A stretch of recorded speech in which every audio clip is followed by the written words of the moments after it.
Good evening, service crew. Fighting pilot extraordinaire, Ace Windfall. Ready for takeoff.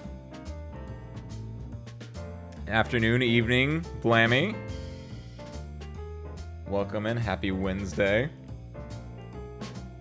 It's that rare free Wednesday for free chatting. It's here again. I like doing this. Sit back, relax, don't have to play a game, just sip my tea and spill my thoughts. Sip my tea and spill my tea, as it were. I got myself a very nice, what is this? Hibiscus rose today. Because I got home, I got back to the hangar, and I was like, what do I want to drink? And I saw a bunch of, like, I saw, like, my mint tea, I saw peppermint tea, which is different. The first mint tea is, like, spearmint, the second one is peppermint, and then there was, like, but I was like, no, I don't want that. Because I got a candy cane earlier today. And so, like, I had peppermint on, like, the breath on the mouth. I was like, I don't want to go double mint. I'm not double minty enough. So I went past those, I went past the little box of green tea I have, and I was like, you know what, we gotta crack open the special case. The sampler box. And I narrowed it down to the turmeric spiced one, or the hibiscus rose. And I was like, I want a little bit more mellowness. The spice one's really good. It's like a kick. It's like a punch, because it's like good spice, like cinnamon stuff. Ooh. It's powerful, but I want a little bit more mellowness, so I went with the hibiscus, which, it's really neat. When I first put it in, it looked pink, and then I let it steep for 5 minutes, and it's like blood red. Went away for a bit. Whenever you start until now, what happened? I was just talking about how I got my nice hibiscus rose tea here to start out the night,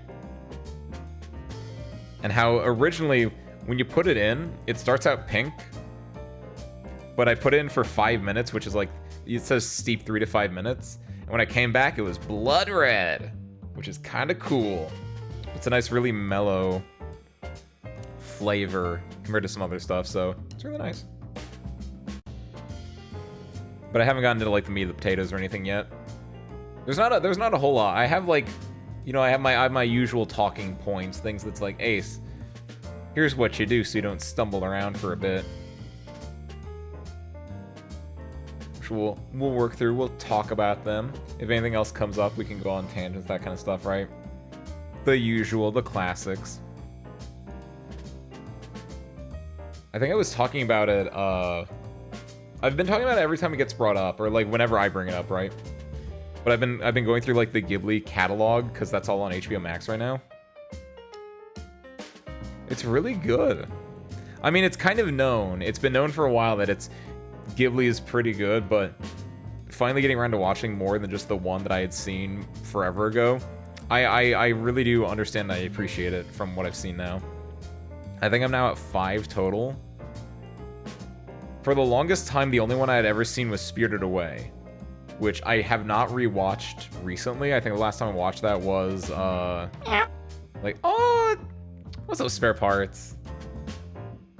What's up, Ben? Good morning, Ben. Happy Wednesday, or I guess Thursday for you. By the way, you might be asking yourself, Ace, where is Spare Parts? He's not in your hands. That's right. He's in your hands. He's right down there. He's in the service crew. It's reliable hands. Look at that little fucker. Love him.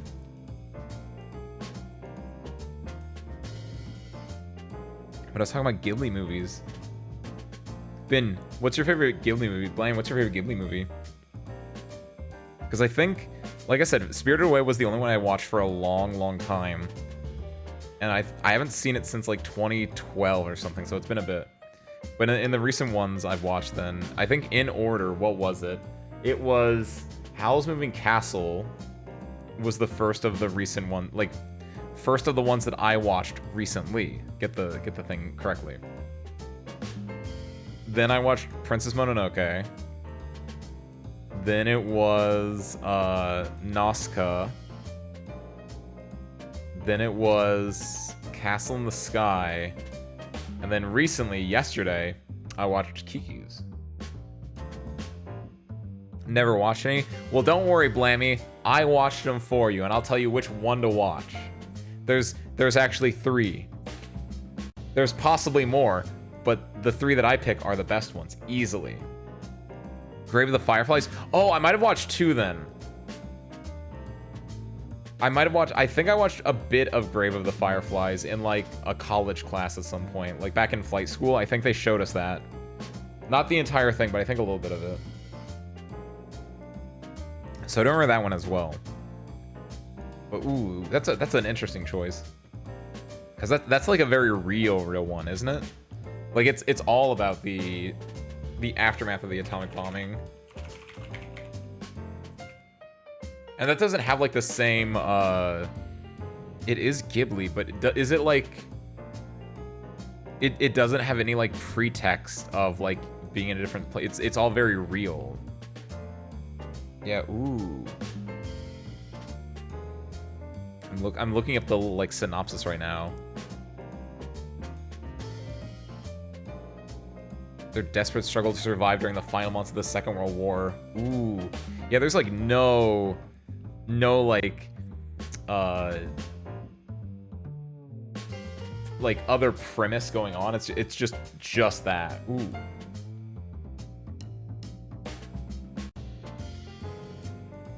If you saturate the cover, it's not fireflies, it's airplanes dropping bombs. Oh, really? Oh, yeah, I can see it right here. On the Wikipedia, it's already really saturated, and you can see the airplane at the top of it. Ooh. That's cool. That's terrifying. I didn't watch that one. I watched a lot of the other ones, which obviously have a lot of, like, war-related allegories in them. Nazca and Mononoke, probably the biggest ones relating to it. I enjoyed Mononoke. Mononoke was probably, like, the most standard, like, this is a Ghibli movie, and I really enjoyed... This is something that when I was watching it, I actively picked out, and I was like, oh, I noticed this. I like how Mononoke uses the color green, because at the very beginning of the movie, I was just happy. I put it on. I was like, oh boy, I can't wait to watch another one, because it was the second one of my recent watch, and I was like I just finished Howl's, and so I was like in a good mood, like just finished, as in I watched it like a few days ago, but it was like, okay, I'm gonna watch Ghibli movies now. I'm into this. So when I put on Princess Mononoke, and I was watching it, I was like, it opens when the boy is in his village, like way off from society, and I noticed immediately it's so green, and I love the way that green is portrayed in movies. What's up, Vrin? Castle in the Sky? Yes, that's one of the 3 that I recommend. That's one of my top 3, possibly even top 2. Hold on. Possibly even top 2. It can't be top 1. Top 2 is a tie. But like, ooh, I'll get to Castle in the Sky. That's a really good choice, Vrin. But the way Princess Mononoke uses the color green, or just in general how they use the color green, there's so much of it in that first scene with the boy in the village, and then as he like continues through, he gets into like the industrialized parts and there's not that much green, and like when he gets deep in the forest, like the greens are a little bit more muted and stuff. But then at the end of the movie, when the deer god like passes away or dies or gets their head back and then like dies, and then all the green comes back, I kind of like, it struck me as like, oh, it's like they're like bookends to the movie. The way that the greenery, just the vibrance in it, is just, it's perfect. And so that's something I was like looking at a lot for everything after Mononoke. So Mononoke, Nazca, Castle, and Kiki. I was like looking for how different things did coloring and just how the overall feel and look of the movie was. And I was mostly looking for the color green, because green is a really good color in those. Specifically the sub. That's right. I agree, Rin. I watch these all sub, by the way, as just a heads up. Not because I I do prefer sub over dub, because I've said this before. I just like watching whatever it is in the original version, even though I've heard they all have good dubs. I still like to watch it in the original one. If I rewatch these, I might watch them dubbed now, just because now I've seen the original one. I will say it is weird. Skipping forward a bit, I watched Kiki, and then like I tried to find a clip, because I was like, wait, I just watched this yesterday, but I want to look for a clip. I learned today, in the Japanese for Kiki, she has her little familiar cat, right? Gigi. What's up, Vortis? Howdy, welcome in. Happy Wednesday. We're talking about Ghibli movies, Vortis. Have you done your homework? Have you watched a Ghibli movie yet? What's up, Seg? Good morning to you, Seg. Happy Wednesday, or I guess Thursday. Have you watched your Ghibli movies, Seg? We're talking about them right now. I actually haven't. Don't worry then, Vortis. We're talking about it right now. We're going to educate you, and we're going to tell you which 2 you should go watch. 2 to 3. I know they're classics. After watching them, I agree. Most of them are. Castle dub was kind of disappointing.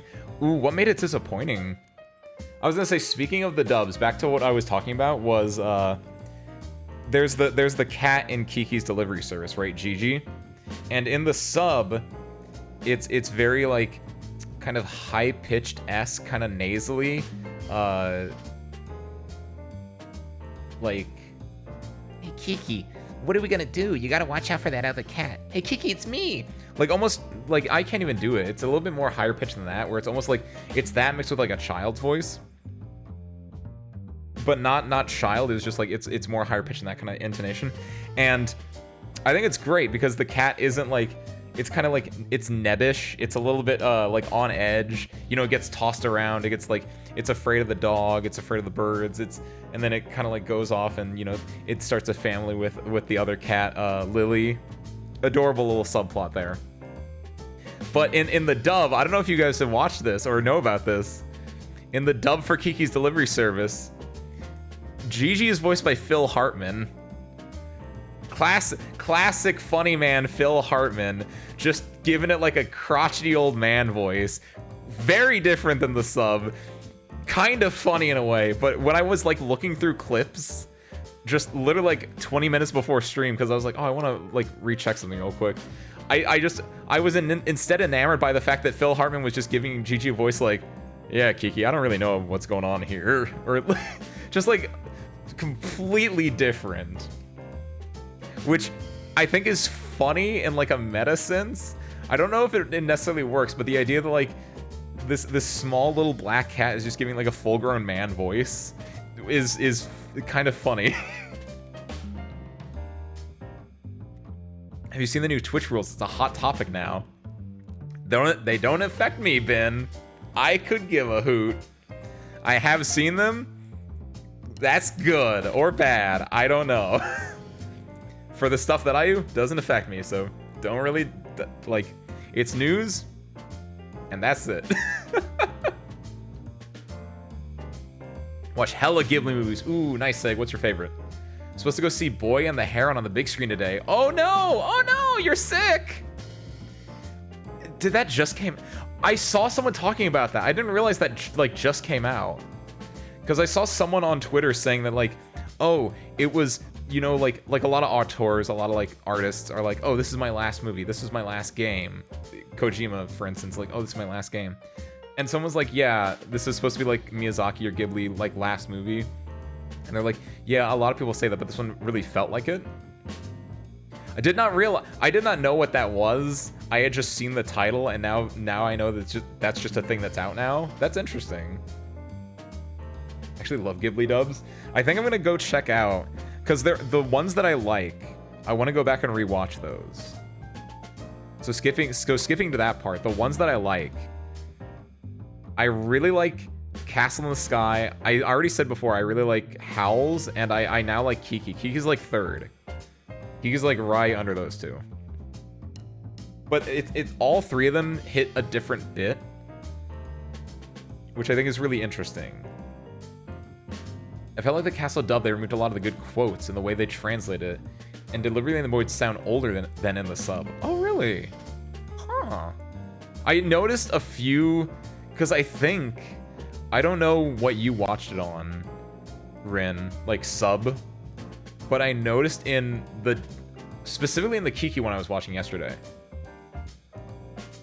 I think they did I think they dub-titled it. I think they did a dub title for Kiki. And if you don't know what that is, a subtitle is taking the Japanese text and translating to English. Dubbing it is taking the Japanese text and, like, making it an Englishified version, typically. Because you're going to play it for an American or, like, an English-speaking audience. So they're going to change certain things. And that's fine. That's called localization. Localization is generally fine. And I think what they did was they took... Because I noticed this, because I understand a fair amount of Japanese. They took the... Like, I think they just took the dub, and they took the subtitles from the dub, and they just put it on the Japanese audio. This might just be a Max thing, or maybe this is just how they did the sub, but there were a few parts that I noticed I was like, that's not what they say. That doesn't line up at all. The one that really got me was they were talking about, it was when Kiki sees Gigi and Lily. All these names, by the way, they sound very similar. But when she first, like, meets Lily, like, it was something about, like, she like, introduced, like, oh, is that your girlfriend? Like, that was what the sub said, but that's not what she actually said. She's like, oh, who's your friend?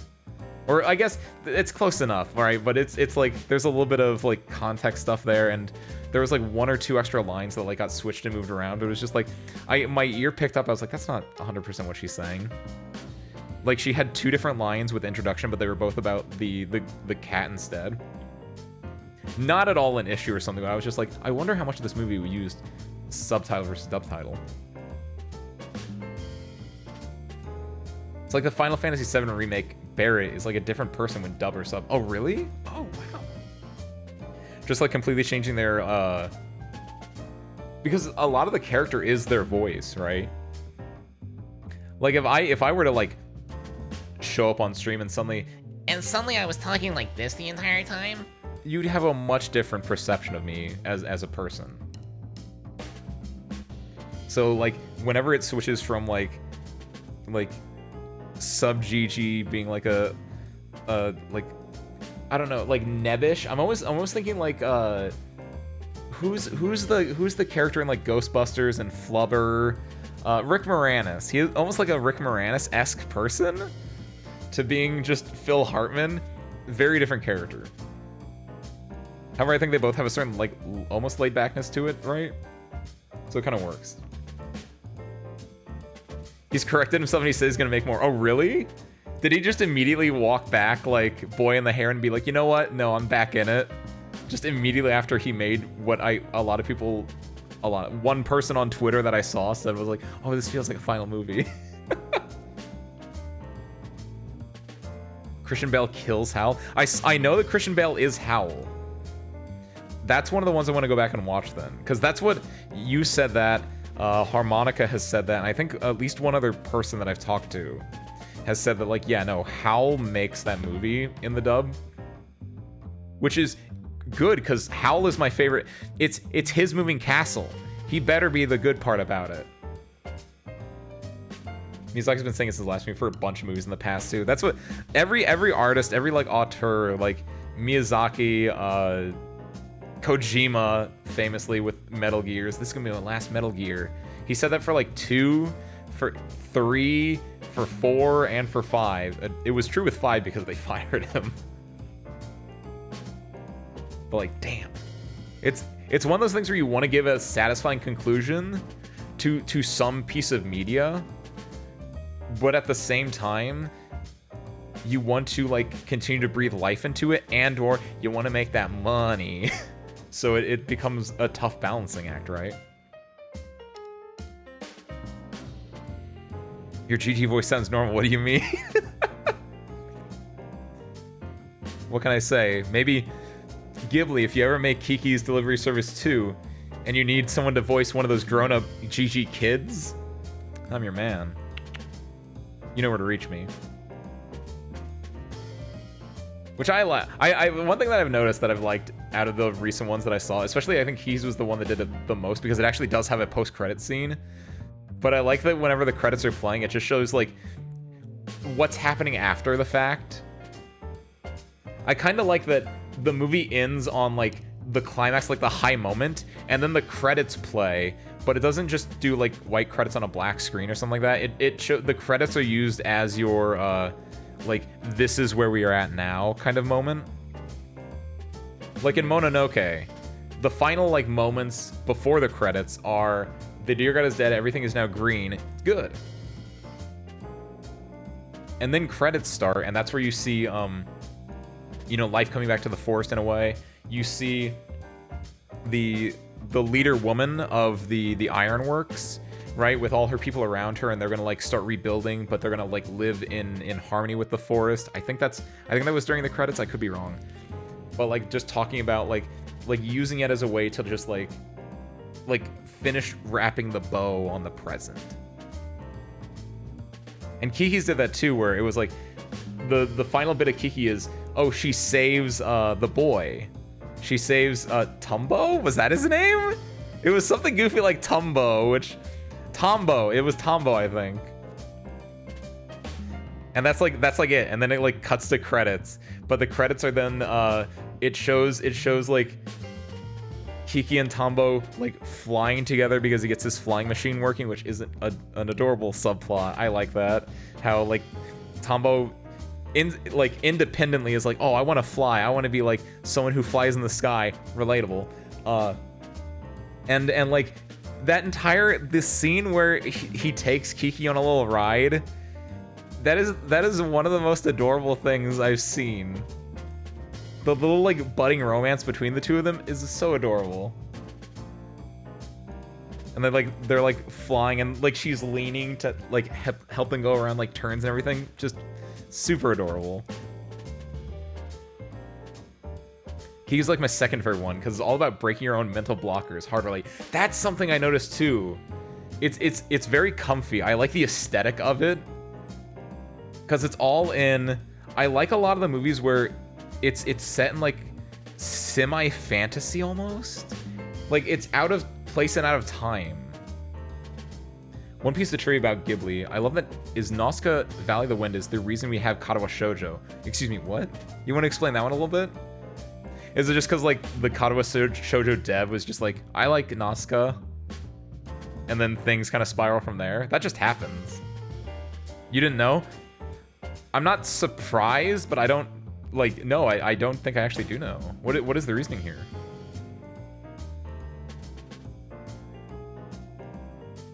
What was I talking about though? I was talking about Kiki, right? And how yeah, the aesthetic, right? First, like there are a lot of things to talk about with it, but the aesthetic of it's not modern day, but it's not the 1900s. It's like I love that a lot of them are just someplace out of time, because it's very like Victorian.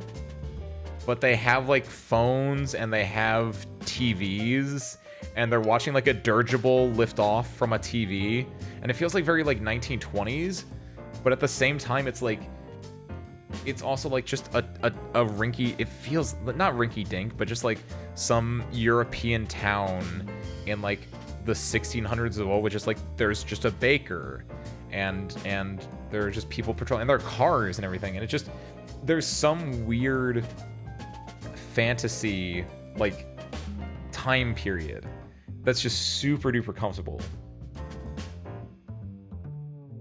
and the palette being very like bright and kind of warm in a way just allows you to like get drawn in there.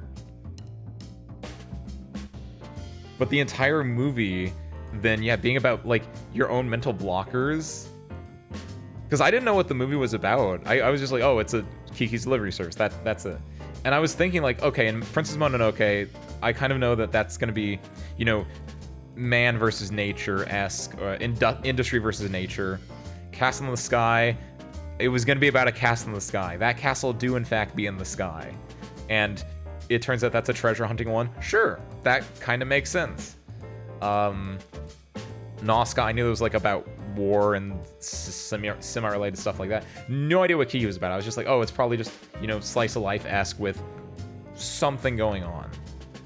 And as I'm watching it, I was trying to think, like, what's going to be the thing? Is it going to be, like, about, like, going out on your own, which it is a little bit about, right? She leaves her parents to go start her own, because a witch leaves home at 13. So it's a little bit about that.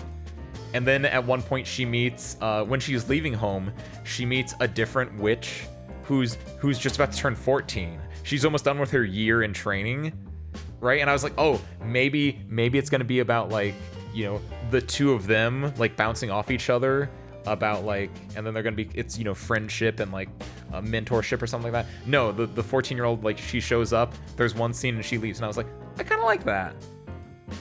Especially because the older one, she comes off as snooty for like a second to me, but she's actually just a person. In that scene, like, Kiki is flying with her radio on, and then she sees another witch and she's like, oh my god, another witch, I'm gonna go say hi. And she pulls up and the other witch is like, excuse me, can you turn that off? I don't like to fly with sound. And you think, like, oh, snooty, I don't like her. But after that little hiccup, that little bump, she answers Kiki's questions and she's like, yeah, no, I do fortune telling. This is my town here. It's not much, but I like it quite a bit. Well, good luck with you. And she flies off, and it's like not like the most warm and welcoming, but it's like that's just a real person. They just wanted to, like, do their own stuff, and they're gonna, like, you know, help out Kiki. They're gonna give Kiki some information, but they're not gonna do much more than that. And that's fine. That's fine. That's a real person. That's great. What's a violin? Enjoy your lurking. So made an H manga of Nazca. What? On the last page, the author drew the characters of Katawa Shoujo as the concept of disabled girls. Oh, I know that concept art you're talking about. I did not know that's what that was from, though. Really? Because I've seen that, like, page, yeah. Someone color made fan fiction and then just everything kind of spiraled from there. Was so famous a bunch of people decide they can be made into a full story later on. Damn. Interesting. I did not know that. I thought that was just concept art of the game. I didn't realize that was from something else. Huh. Interesting. Cool. Nazca, going back to Nazca real quick. I liked it. I like Nazca as a character. It was the weakest of the ones I watched.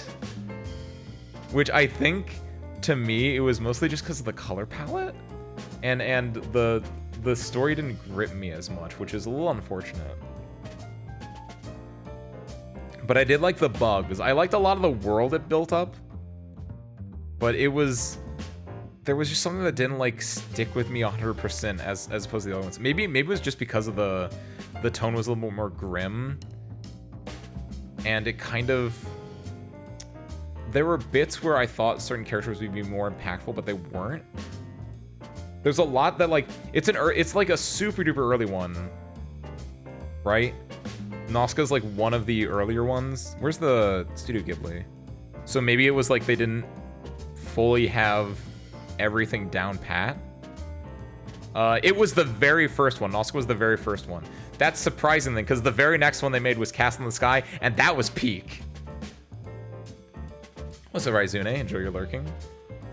Long story short, 4chan people decided to make a free game that made thousands of people cry. Can confirm, I am also one of the people that cried.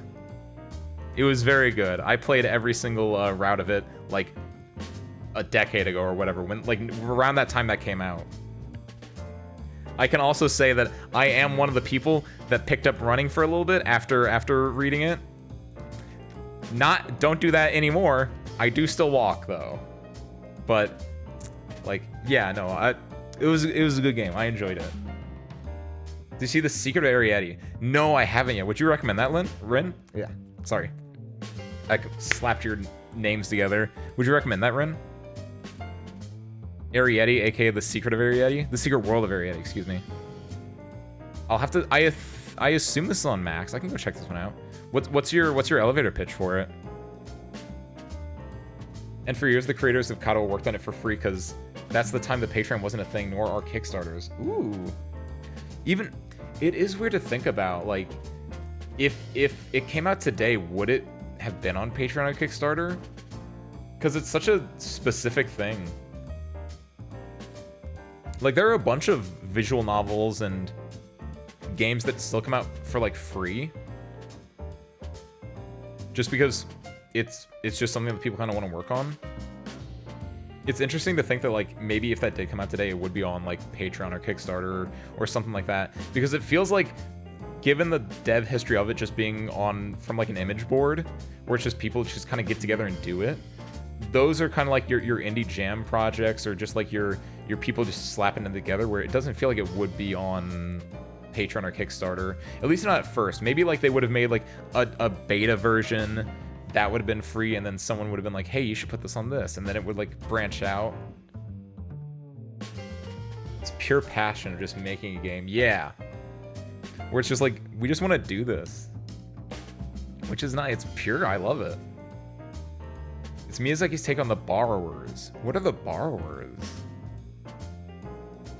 I have the wiki page pulled up.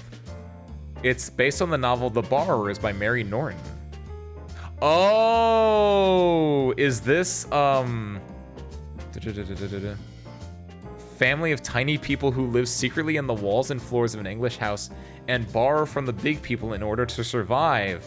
Oh, interesting. So it's like a, oh shoot. I can see this like in my head of just like relying on larger people to survive. Like they're trying to just live their life in the crevices of the house and things like that. Or in like the sequel area, it shows like her on a plant. Oh wait, is this a plant or like outside or inside? Ooh. Interesting. I could see a lot of fun things to like go along with that. Tiny people who borrow your stuff. I can imagine like it's like a small family just trying to get along. Like I can't think of a specific name in my head. But just like that idea of a few people just trying to like survive while like a cookie would fall down, and then they would grab the cookie and bring it in and be like, the gods have blessed us. We have a cookie. This will feed us for 20 days and 20 nights. Just because the cookie to us is like, it's small, you can eat it, but for them like it's a huge feast or something like that. I can picture that. That's kind of cute. Don't know if it's like that, but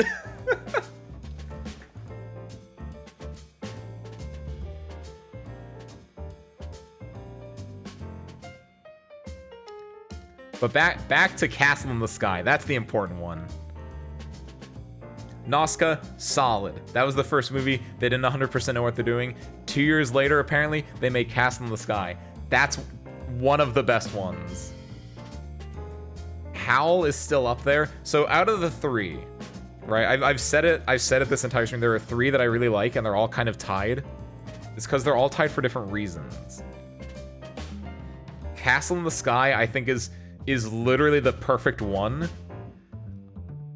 I don't like it as much as I like Howl, but it is just a perfect movie. Which Ghibli character is literally you for real, on God, no cap?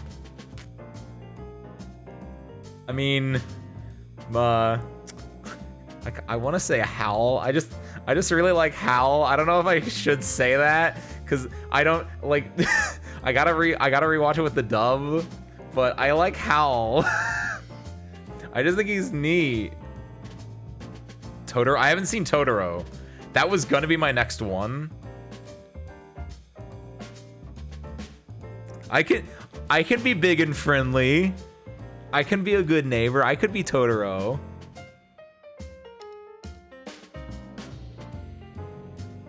They also meet the big people and there's drama there. They meet the big people. Ooh. And just like the big people not knowing that there are little people, and like the entire like, oh, you, I can see like the narrative playing out of like, oh, you depend on us, but we didn't even know you exist, and like the entire dichotomy or like the entire relationship between them. It's I feel so bad for this. It's it's like B movie a little bit with with the humans realizing, oh my god, there are bees, and they like. I feel so bad saying that. But like the way that Jerry Seinfeld bee and the woman like, and they're talking, and it's like, oh my god, you guys have these things too, so do we.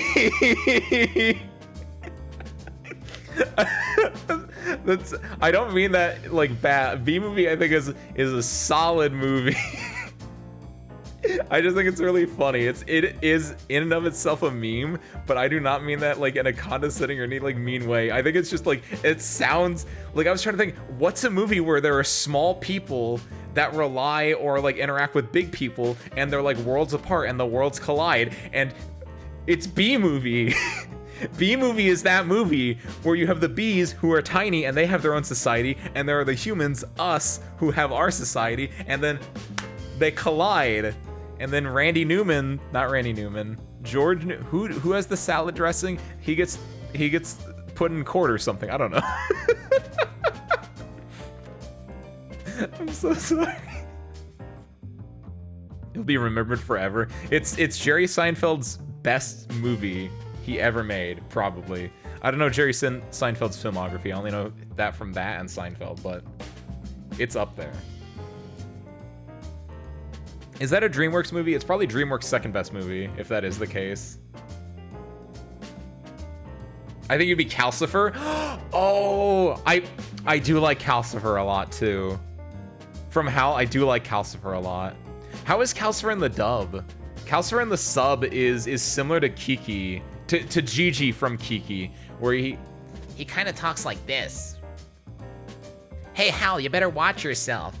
You're not like holding up so well, or like he has kind of like a nasal to it.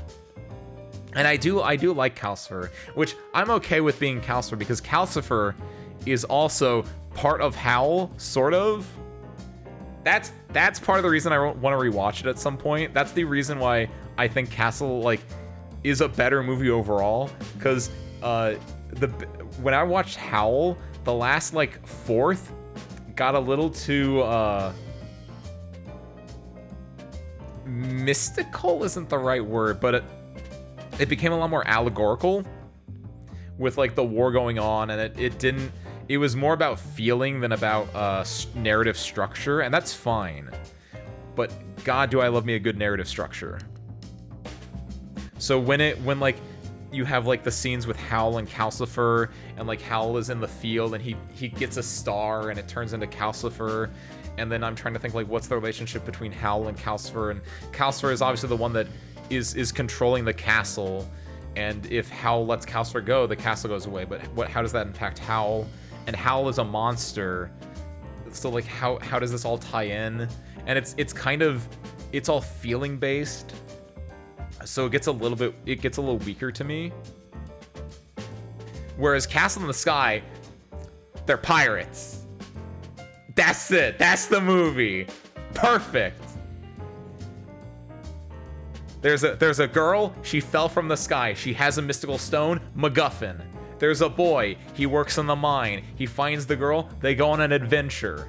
It turns out the girl is a long-lost queen from a castle in the sky. The boy, he's just a boy. He gets picked up by pirates. Then they save the girl, and then they're all pirates together. They go to that castle. The pirates want the treasure. The boy and the girl just kind of want to do stuff with them. It's great. Perfect narrative. Absolutely perfect narrative. I understood everything that was going on. It was fun. It was an adventure. It had everything. Seeing the two of them just doing stuff together, just the young boy and the young girl, and like their budding friendship / romance even, and all the fun scenes. Like I knew about I've seen it before. The scene where when the pirates, the boy, like the brother pirates, the son, whatever you want to call them, when they go into town and they're all like wearing dapper suits and stuff, and they get into like a fight with like the town people, and like the way that they start the fight is by just puffing up their chests and ripping the shirts off using just their bare chests. That's an adorable scene. It's so comic-y. It's literally just like it's Popeye, right? It's so just actual comic-y. It put a smile on my face seeing that, because I've seen that scene before. I didn't know what that was from, and just seeing that there, and then they have to like, there's a little train like escape sequence, and like there's just so many fun set pieces.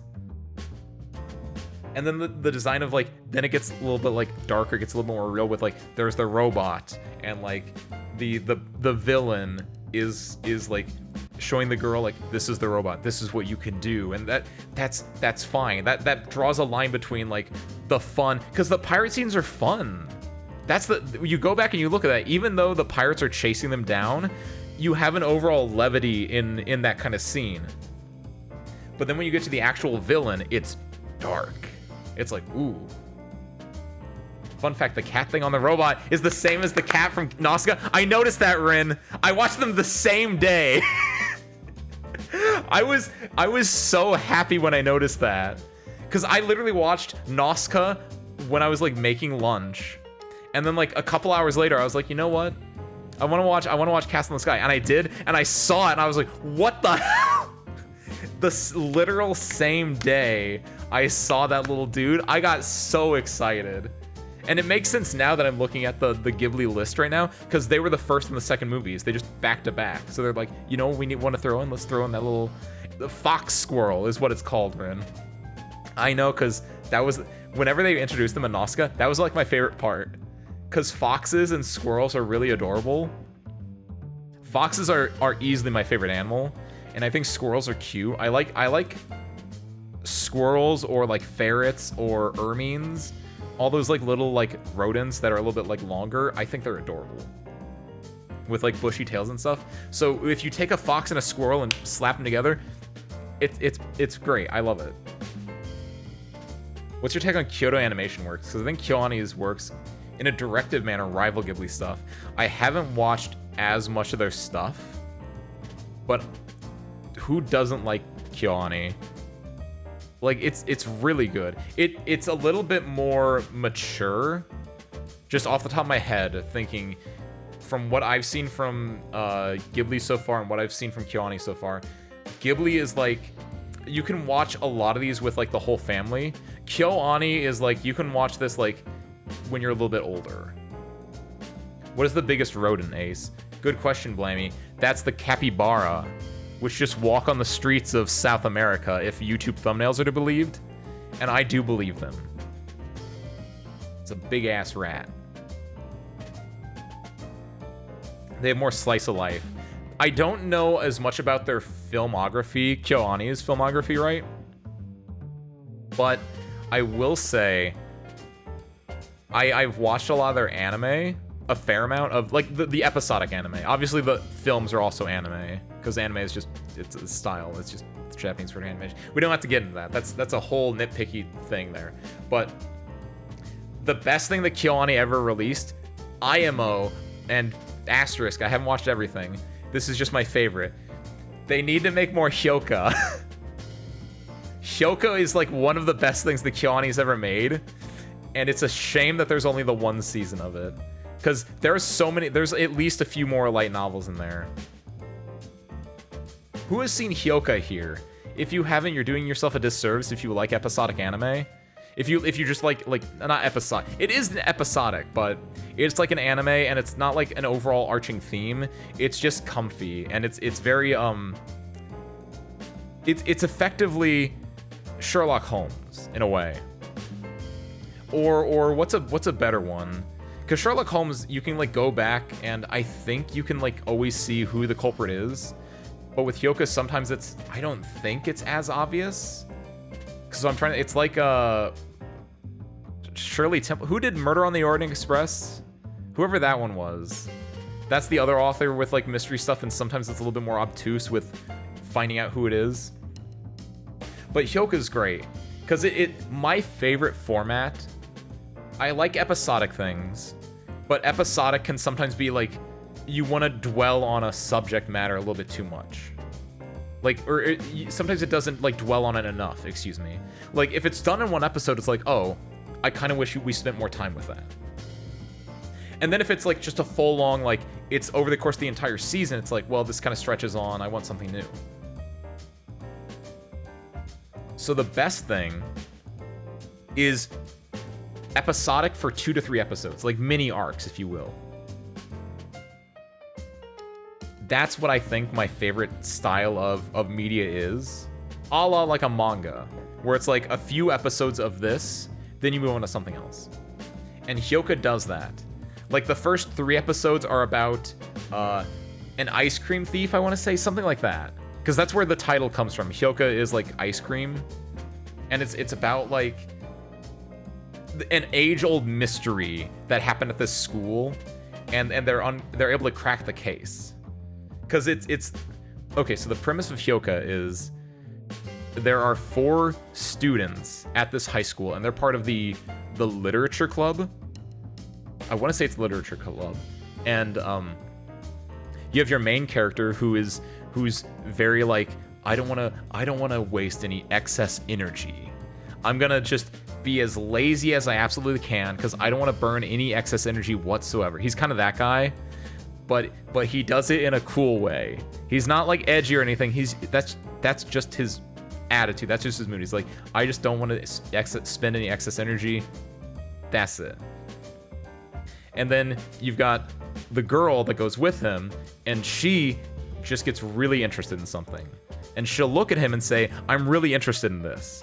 And he'll give in and like try to help her like know more about this. And then you have the other guy and the other girl who are just cute together.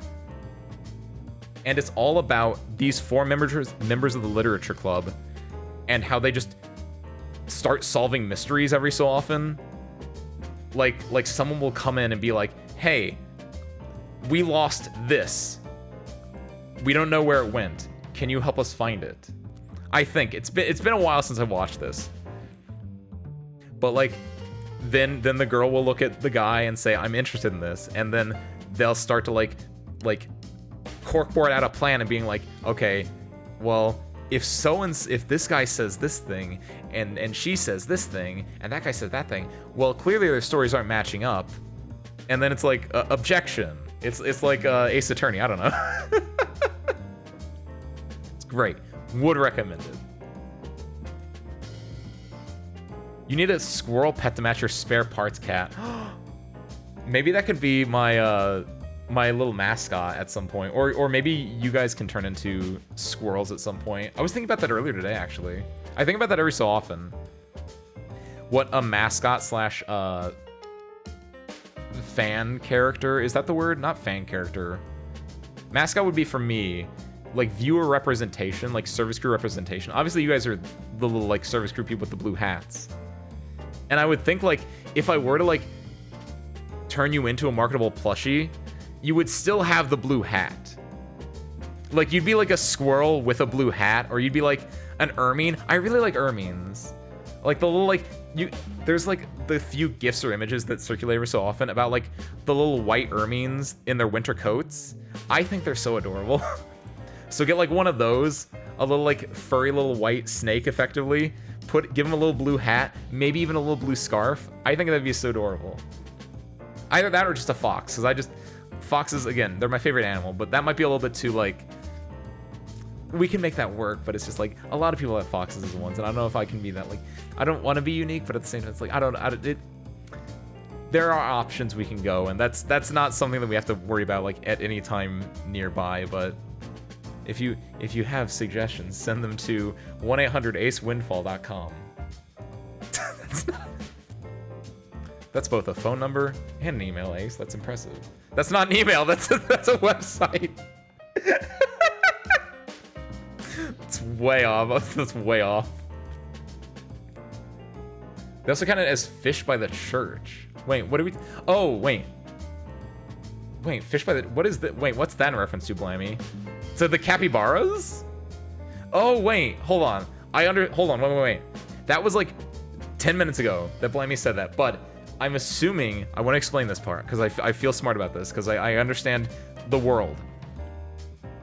we were talking about rodents. We were talking about capybaras, and apparently at one point the capybara was counted as a fish by the church. And the reason for that probably was because during Catholic season, I don't know the actual word for it, Lent, during Catholic season, you're not allowed to eat, like, red meats or whatever the word is called, but you can have fish.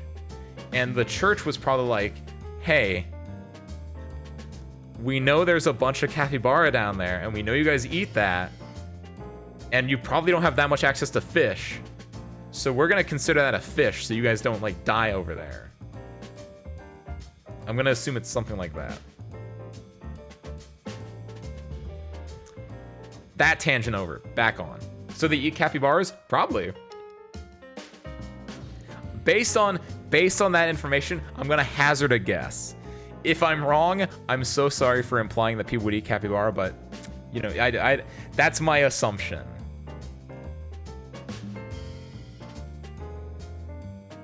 Violet Evergarden. Didn't watch that one. Heard it's good. Haruhi. I watched like 4 episodes, and I dropped it because I think I watched it in not release order. I watched it in chronological order, which is not something you should do. I at some point I might go back and watch it, but for now, that's later on.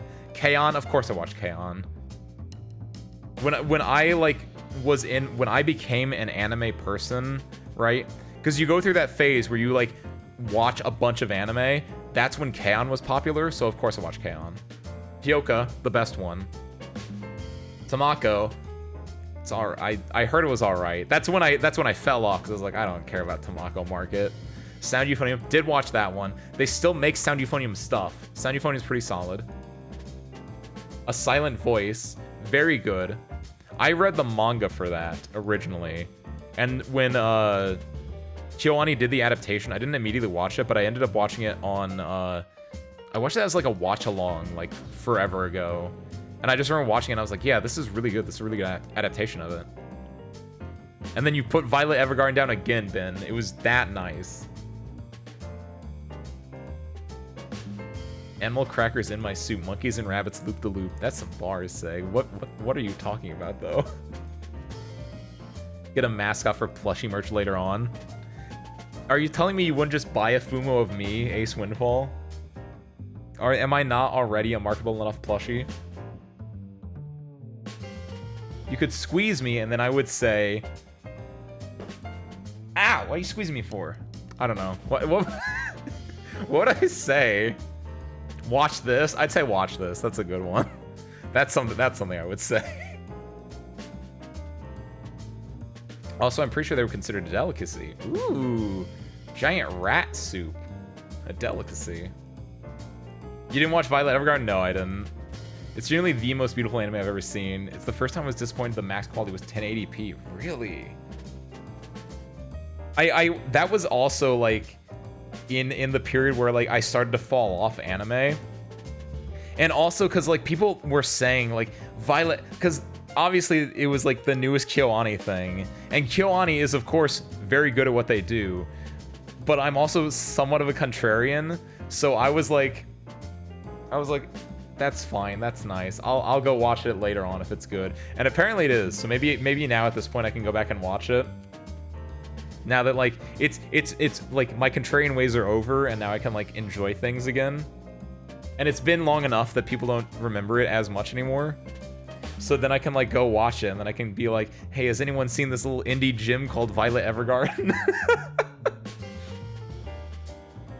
The only thing I know about it, which is really surprising me because I only learned this recently, the reason it's called Violet Evergarden is because that's the protagonist's name, which is really funny to me because in my head I was thinking like, oh, it's about like at some point there will be like gardening in there, and like, you know, it's an it's not gonna be like a magical garden where everything's always violet and it's always like an eternal garden, but there's some kind of metaphorical garden or something like that. No, it's just the protagonist's name. Very funny to me. I couldn't finish the Silent Voice manga, too sad. It is. It did get me. Were you able to watch the movie, Rin? The movie, I think, does a good job of kind of condensing things a little bit. I like the manga a lot just because sometimes it goes really hard into, like, it goes really deep into... There's a lot in the manga where it has, whenever he feels rejected, and everyone has the X's on their faces, that's so well done. And it really kind of like, ooh, like, that's such a good representation of how, like, you can kind of feel at sometimes when it's just like shut out from the world, or like there's an obvious disconnect between you and people, even if it's not real, even if like it's not real, it's just in your head. But that's such a good representation, and I think the manga does it really well. I don't know, it's in the anime, I know, but just the way that it works really good in manga, because you have to like interpret things on your own way, and because it just kind of like, you can just have pages of just him in a spot, no dialogue, no music, just you reading it, page after page of just him in scenes with the people with the X's, and it can really like sit with you. It's really powerful. It's really cool. Earlier you said that the person who wrote Murder on the Orient Express was Shirley Temple. Oh, thank you, Seg. I've never seen a Shirley Temple thing. Animal crackers in my soup, monkeys and rabbits loop the loop. Is that Shirley Temple? I thought, is Shirley Temple the one that sings like Lollipop or whatever? Da, da, da, da, da. I don't know though. I don't even know the lyrics to Lollipop. It's something like that. It might even be called Lollipop. It's some weird like happy-go-lucky like 20s song or something. Violet Evergarden's stories are amazing, and I cried the episode. Oh, it's an anime. I thought it was a movie. Wait. It might be both. I feel like they probably did a movie at the same time. Based on a war that was raised as a child soldier, and when the war stopped, the last order given to her was live. Not just survive day to day, but learn about life. Alright. Alright, you got me. That sounds good. That sounds good. I do like stories about people learning to live. I think it really gets me. As it gets everyone. This, like, I don't know why I say certain things like that when it's like, no, this is just a common thing. Everyone feels this way. Hopefully. I like to think. But about characters like learning how to live their life, about like becoming their own people, living for themselves. It's strong. I like that kind of stuff. For a more shonen version of that, like it's like Gurren Lagann, right? Where Simone is living for Kamina at first, and then when Kamina leaves the story, Simone has to learn to live for himself and to become like his own man. Very different feel than Violet Evergarden, assumedly, but like things where it's about a character growing, things that have character arc, character development, are really good. I like that kind of stuff.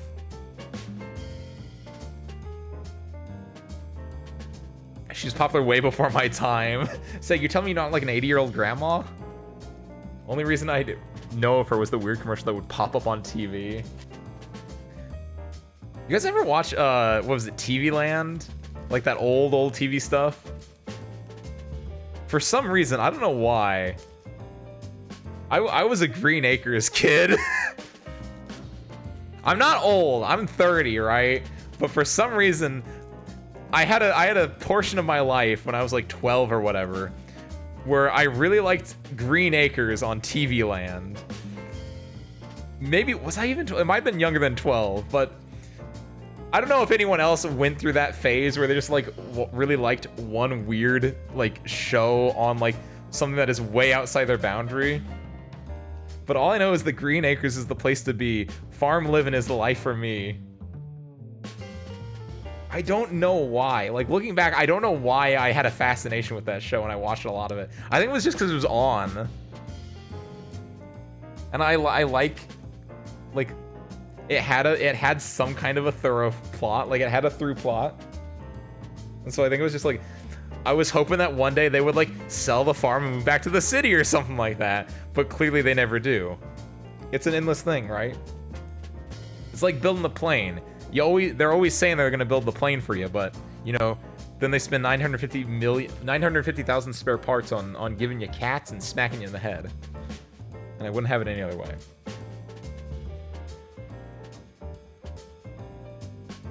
They suggested he works as a writer. Forgot the term, but the series writes for people who want to send letters but don't know how to write. Oh, interesting. When the movie was released straight up, the entire cinema was crying. Oh. Though it may also account because the movie was the first thing released by KyoAni after the studio was burned. Oh, it was after the fire.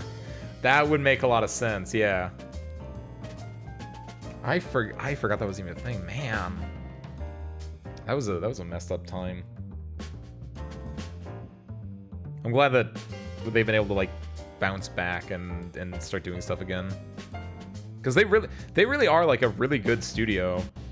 From the, I don't want to say propaganda, that's far too mean, but from what I've heard, like they do a very good job of like training the people that they have, compared to other studios I've heard about. Like there's less burnout and more like getting, because it feels more like not necessarily a passion thing, a little bit of a passion thing, but like they want their people to stay with them and they want to retain them and like train them and actually make good stuff. So it's really heartening for them to like bounce back and everything, because I know that they like send them to, allegedly they like send them to their own special courses, and they like try to train the people and really just keep them in KyoAni. And they I think they pay better too, which also, of course, great.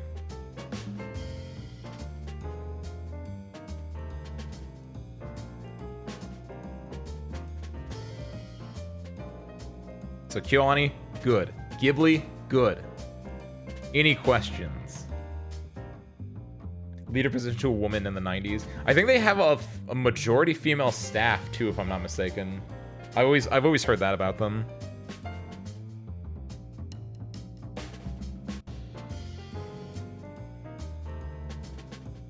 So what all did I watch? We talked about the KyoAni. We talked about the Ghibli.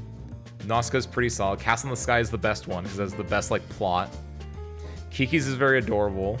I really enjoy the, like Seg was saying earlier, the part where it's about Kiki like losing the ability to fly. But the bit with Kiki and the artist girl, and it's just like, yeah, it's like me when I'm painting. Sometimes I just can't paint. And then I just take some time off, and then I come back, and then maybe I can paint again. It's just, sometimes you just have a block in your head, and it sucks, but that's just kind of life. And you just gotta, like, you can't really live with it, but you just gotta kind of work around it, and then sometimes it can work out. Things can just kind of work out. It's really nice. Hear about the boy and the heron? What's up, Ruby? Happy Wednesday. Sorry if this is repeat, I just got here. We talked about it a little bit. I haven't seen it yet. I don't know like anything about it. We were just kind of talking about how Miyazaki originally, I think, said that it was gonna be his last movie. And I saw someone on Twitter say that like, oh, it's a really good last movie. Like it feels like that. And then apparently Miyazaki is just gonna keep making movies, which that happen many times. That happens many a time that people say, this is my last thing. Just kidding, I'm making more. Did you see it, Ruby? Was it good?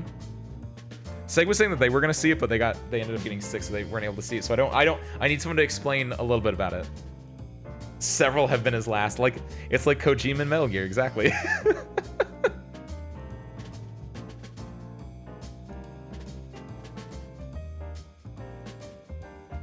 But I was talking, I had seen Nausicaa, I had seen Castle, I have seen Kiki's, I've seen Princess Mononoke, and I saw where is it? Howl's Moving Castle. And I've also seen Spirited Away, but that was a while ago. You're seeing it on Saturday. Nice, fun.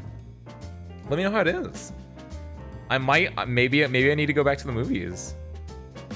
I want to know, like, here, I can pop up the, should I read the little, like, thing here?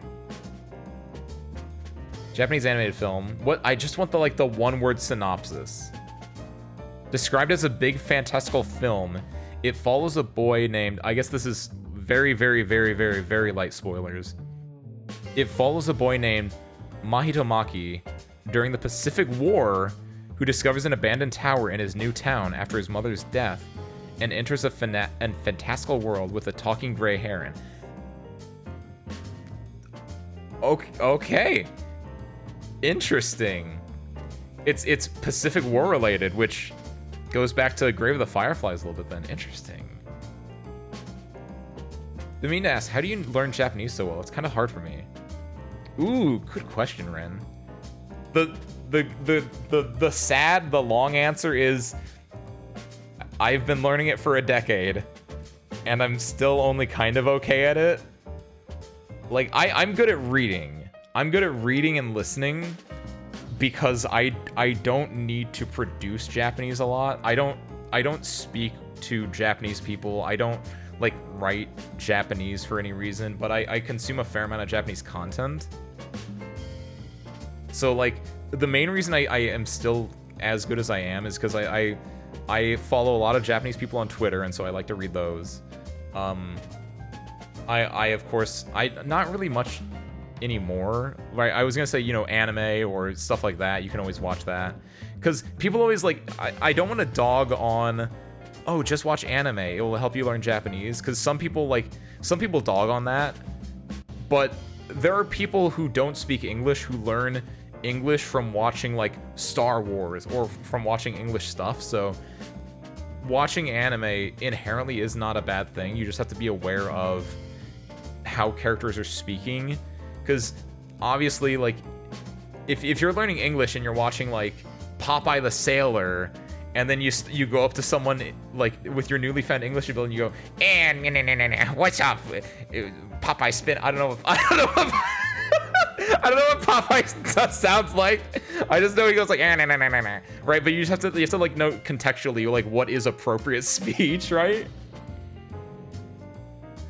But the long answer is just I've been doing it for 10 years.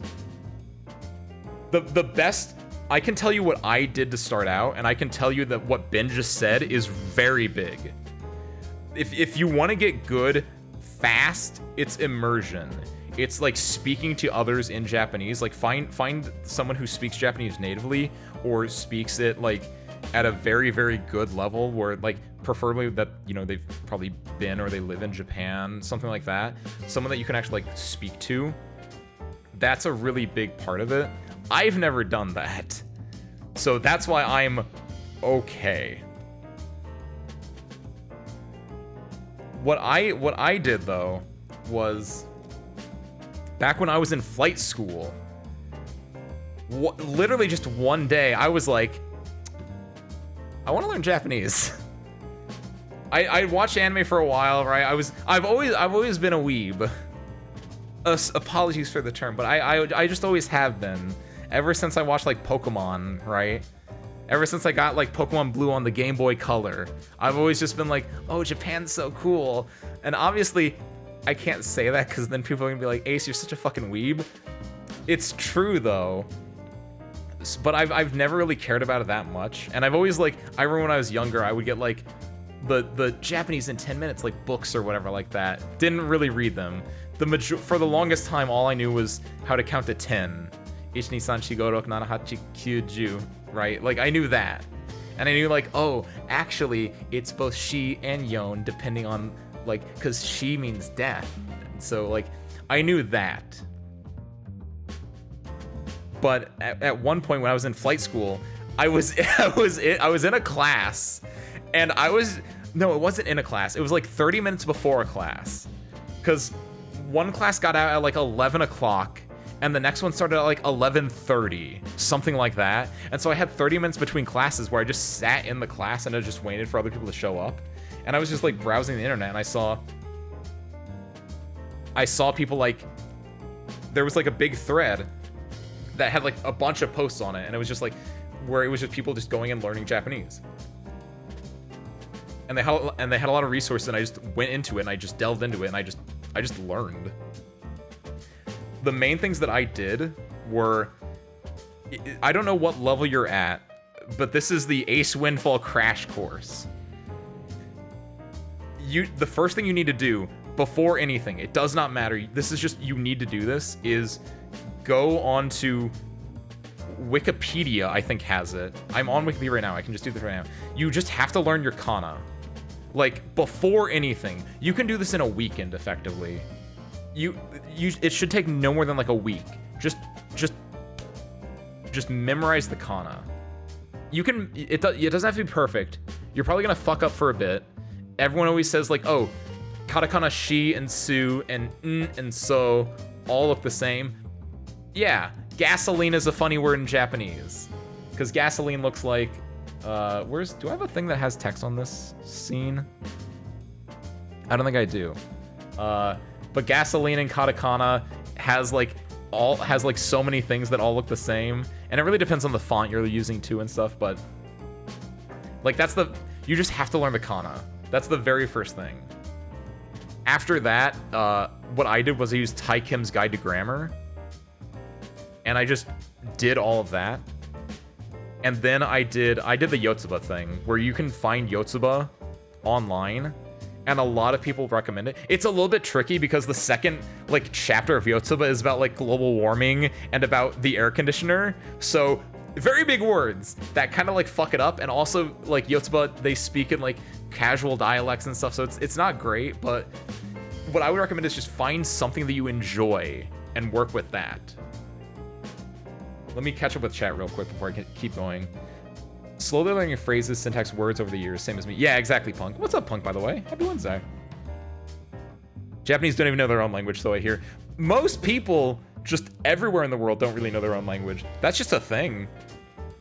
Everyone always considers their language the hardest, and there are some objective things to make one language harder than the other, but language is just a thing we made up to talk to people, so it's always, there's always weird things about it. For Japanese, it's that there's a billion kanji when you really only need like about 2,500. 2,000 is like the one that everyone always says. Realistically, closer to 3,000, but there's like 50,000 or so. I'm making up that number, but there's like a bunch, and like there's so many things about like, oh, what's this obscure kanji? And it's like, no one knows that. It's like if I went up to a person on the street and I was like, what does Giblafax mean? I don't think that's a word, but like someone might, like if I was austere enough and I was like, what does Giblafax mean? You're on my show. Ace Windfall asked the man on the street. They would probably think it's a real word because English, right? Consuming Japanese content is a good way to put it. Yes, Punk. That's basically it. Consume Japanese content that you like, and you will learn. Because after I did the Wikipedia and after I did Tai Kim, or I guess in conjunction with them, I had Japanese content that I wanted that was not going to get translated anytime soon, so I just nose to the grindstone, just kind of went through it. And I probably fucked up a whole lot in my translation, my understanding of it, but just like over time, you get better at it.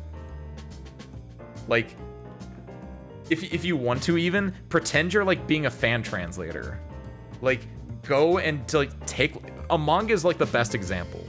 Because it's really easy to do, but just like go find like a raw manga somewhere. Not that I'm encouraging this, but you can just find raw manga online if you look in the right spots. But doesn't matter. You just get something like that and just like take it bubble by bubble and like just put it into like a Word document. Type it out in kanji.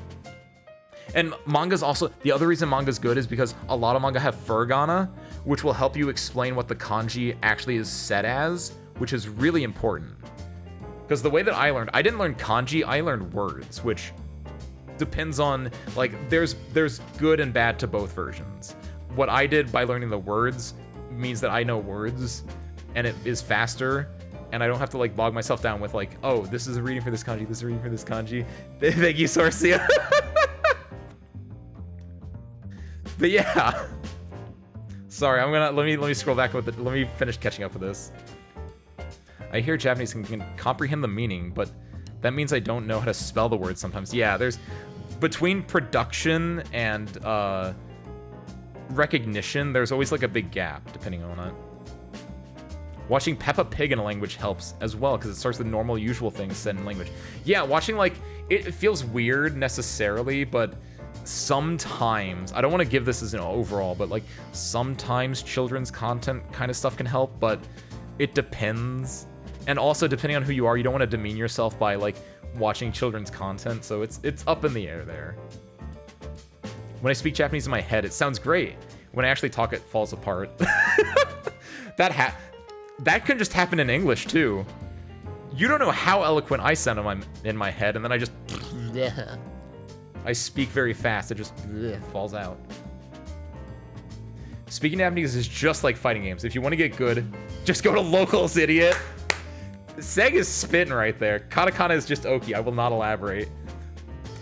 I don't know if he's spitting on that one. That's a bit of a hot take. I kind of agree with it, just because I think it's funny. And it makes me think of Cliff from Guilty Gear XX Accent Core Plus R, where Katakana is just Oki. But basically, what Seg said, what Punk said, where it's just like, you just gotta do it. Like, you want to talk to someone, or you want to engage with some type of media. And I don't mean just watch it, I mean engage with it, is the biggest thing. Before, you're such a weeb. No, I'm not. Now, you're such a weeb, thanks. Yeah, a little bit. It depends on the context, right? Like, I'm not gonna go into a crowd of people and be like, I'm a weeb, because they don't care, and maybe I'll get some weird looks, right? I'm not going to Sakura-con over here, going like in the sushi bar, going like, I love anime and manga and gaming, right? But like, obviously, I'm in my hangar. I'm with my lovely service crew and my cat, spare parts, and I can say I'm a weeb because I mean I am. That's why we're all here, isn't it? Have you gotten Nihongo Jozu yet? Me personally, no, because again, I don't speak to Japanese people. The extent that I produce Japanese language is whenever I do a skeb request to a Japanese person, I don't use translation. I actually try to do it in Japanese just to be good. I actually, hold on, Punk. Hold on. I haven't, most of you are newer. Most of you might not know this. I actually have a really adorable story. I'm gonna tangent. I feel really bad. I'm really backed up in chat. Hold on, let me catch up with chat again. I feel really bad about this. But someone remind me. I have actually a really adorable story about when I first became a VTuber that I think is really adorable, and I don't think anyone knows this, but it's one of my most adorable things. I got Toe and He confused for a while. Ooh, I can kind of see that. They're both a little curvy with the little thing on there. Depending on the handwriting, too. Kana is pretty easy, TBH. I agree, Vortis. You need to know Kana. It's like the alphabet. You just need to know Kana, and then you can start working with everything else. Kanji is going to take some time. That's fine, but you need to know Hiragana and Katakana. Hiragana and Kana... Hiragana To and Katakana and Kana He. I assume you mean Katakana when you just say Kana. Because Kana is... Because there's Kana, which is the overarching term for Hiragana and Katakana. Hiragana To is like that. Katakana He is like, oh, I can kind of see what it is. Because they both have the line going up at the angle and stuff. I could see that.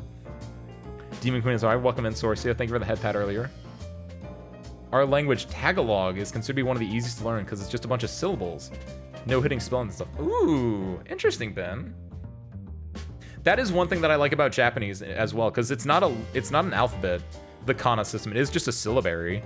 So what you see is what you get with that. So it's kind of fun. That's why, like, I think speaking Japanese is easy, sort of, depending, right? You've heard me do karaoke before. Like, sometimes it's really easy. Sometimes it gets a little flubby, but that's also because you're singing it too, so it's a little bit weird. But like, at its base, just the basic just syllable parts of just like, you have 5 vowel sounds, a, e, u, a, o. They all sound the same. That's it. It's pretty nice. Now read the chat. Doing it, Punk. How far back am I? I'm like 5 minutes back. Goddamn. I think learning words is probably better because you learn both the kanji and how it's actually used. I agree, Vortis. It's also just more immediate as well. Because like, if I'm reading through, for instance, one thing that I did, I didn't finish it, but one thing that I read as part of my like, I want to learn Japanese, is I tried to work through the Brave Witches prequel light novel. I haven't talked about it in a bit, so I get to talk about it real quick tangent. I'm sorry, I gotta read through chat, but real quick tangent, like 5-second tangent. Not 5 seconds, it's gonna be longer than that, but quick tangent. I really like Strike Witches. I really like the World Witches series as a whole, right? but specifically I like the 502nd Joint Fighter Wing because they're scrappy underdogs. And the Brave Witches prequel manga was one of, if not the best pieces of manga that I've read, and I really like it. It's the best. It is without a doubt the best piece of Strike Witches, World Witches media out there.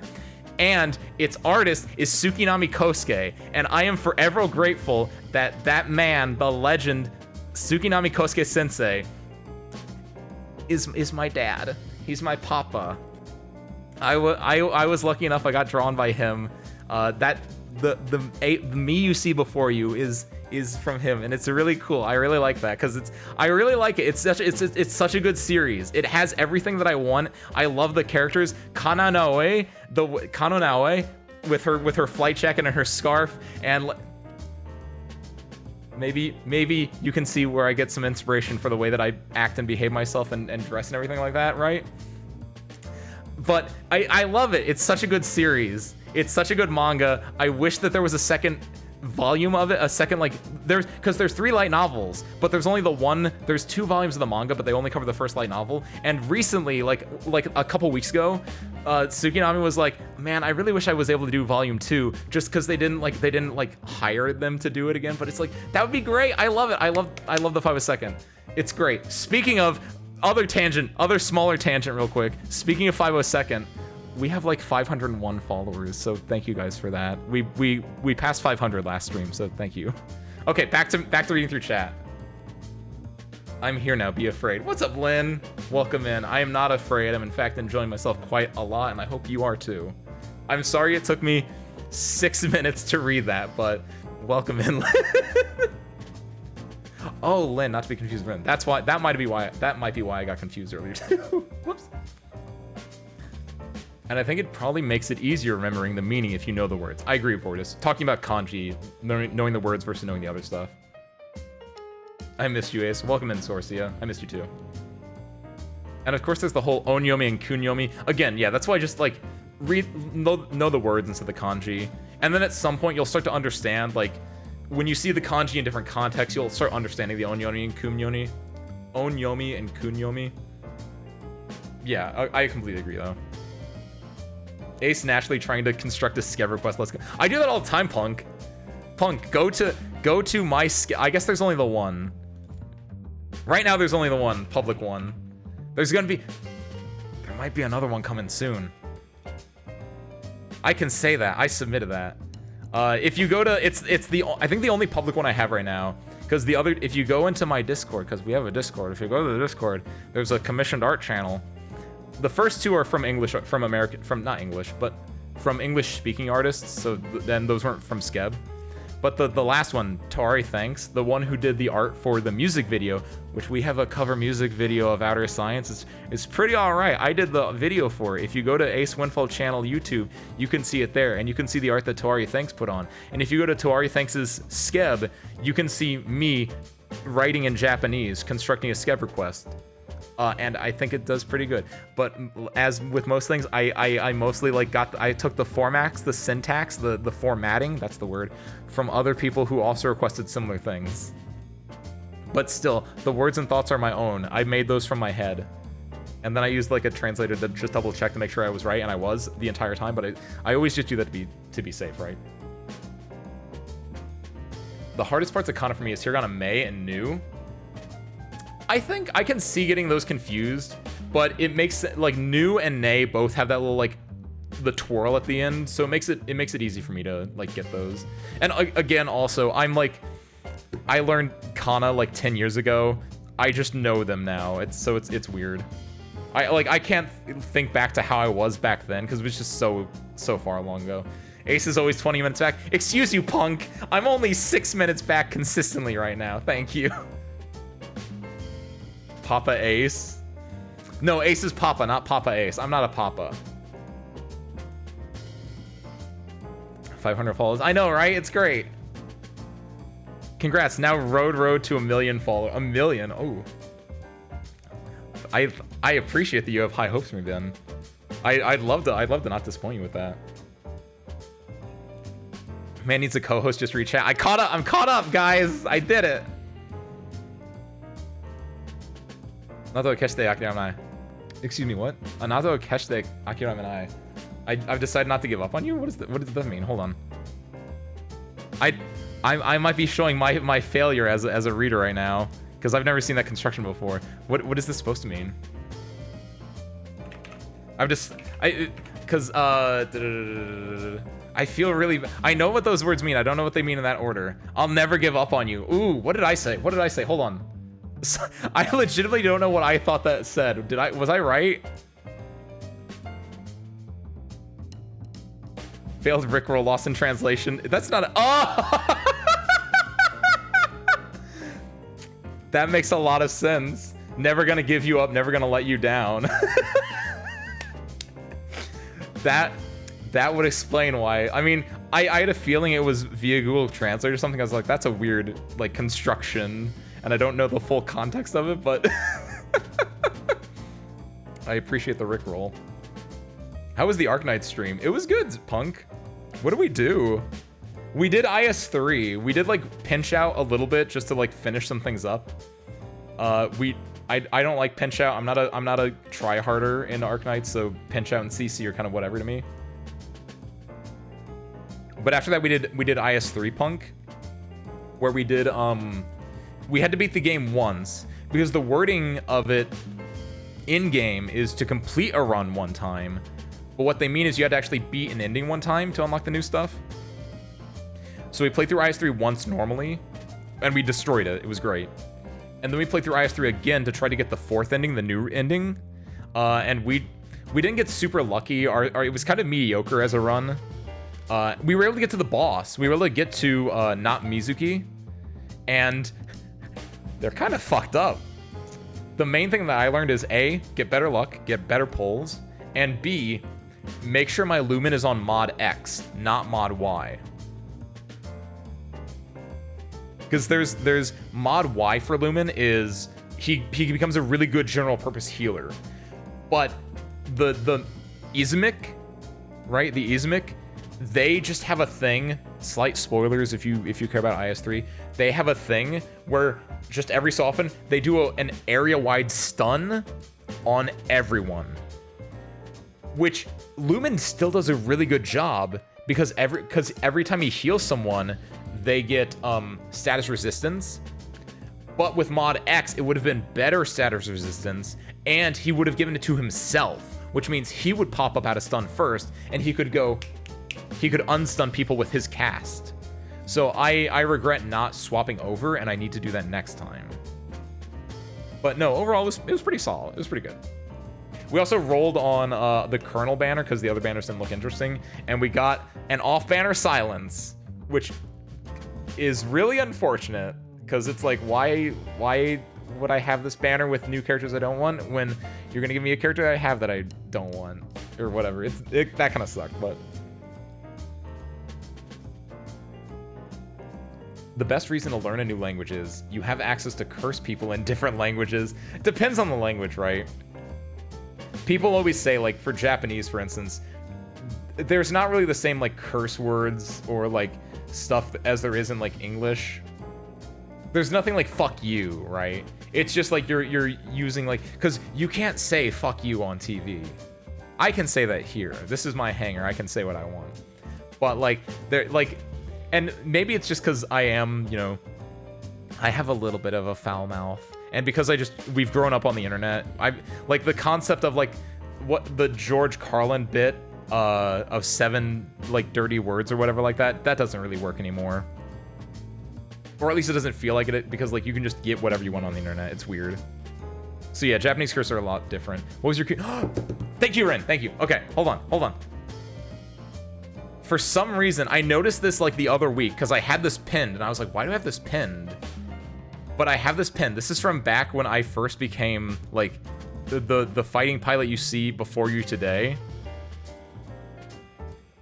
If you ever want to go back on the YouTube, right, I have my stuff archived, and the very first thing I did was it was right around the time that Alice Gear Igus Concerto of Simulatrix, that I know that's a title, hold on, just came to the US.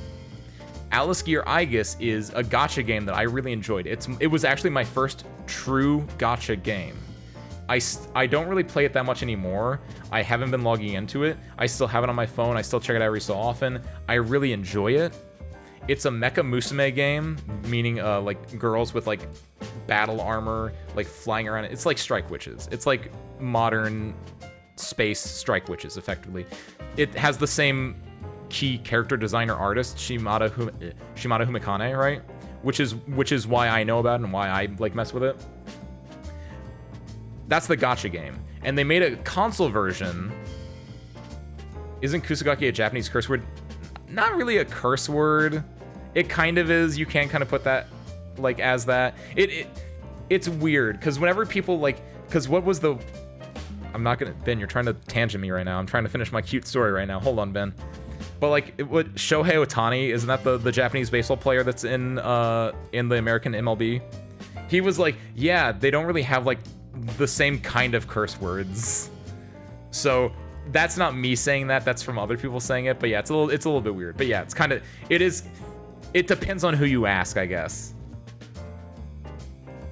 But back to, so Alice Gear Igus Concerto Simulatrix is the console version of it, and it was on PS4, and I bought the Japanese version on PS4 like forever ago, and I played and I really enjoyed it. And when it came to English, like I wanted to buy it and support it because they're definitely not gonna. It's a random game. No one's gonna play it. I might be one of the only 10 people in the entire world that played that game on its English release. I know, I tried playing online. This is where the story goes. Because I tried playing online the weekend it came out. Because I had just become Ace Windfall. I had just finally dawned on my pilot jack, and I was like, I'm going to play Alice Gear Igus Concerto of Simulatrix online as a fighting pilot, because it's a fighting game. It plays like Imbon, if you know what Imbon is. The Gundam, like, 3D games that you fight against people. It plays exactly like that. And I went online, and online was dead. But you know what one of the people I played against was someone called Kuro Yotsuyu. And they had a Japanese name, because I think it was global. It wasn't like the English version had different online servers. I think the English and the Japanese version shared servers, so you could like play against other people. And I played against someone, and then like later that day, I get like on my Twitter, I get a little like ding, I get a little notification, and it was someone had replied to my tweet, and it was Kuro Yotsuya themselves, the person I was playing against, and they were like, oh, I played against you on stream. It was nice to play you. And I was like, what? This random Japanese person who I played against in this it's not Kusuge, it's Kamige, but like this super unpopular random Japanese mecha musume game somehow found my post and was like, hey, I played against you. You were pretty good. Like, thank you for playing me. And then here, I have this for some reason saved. I think because it's a really heartwarming sentiment to me. I just have this like as a saved image. This is the dang it! I got Jordied. Save image. I have to save this and like put it in the downloads then. I have to add it in the other way. There we go. So they did that, and then I responded.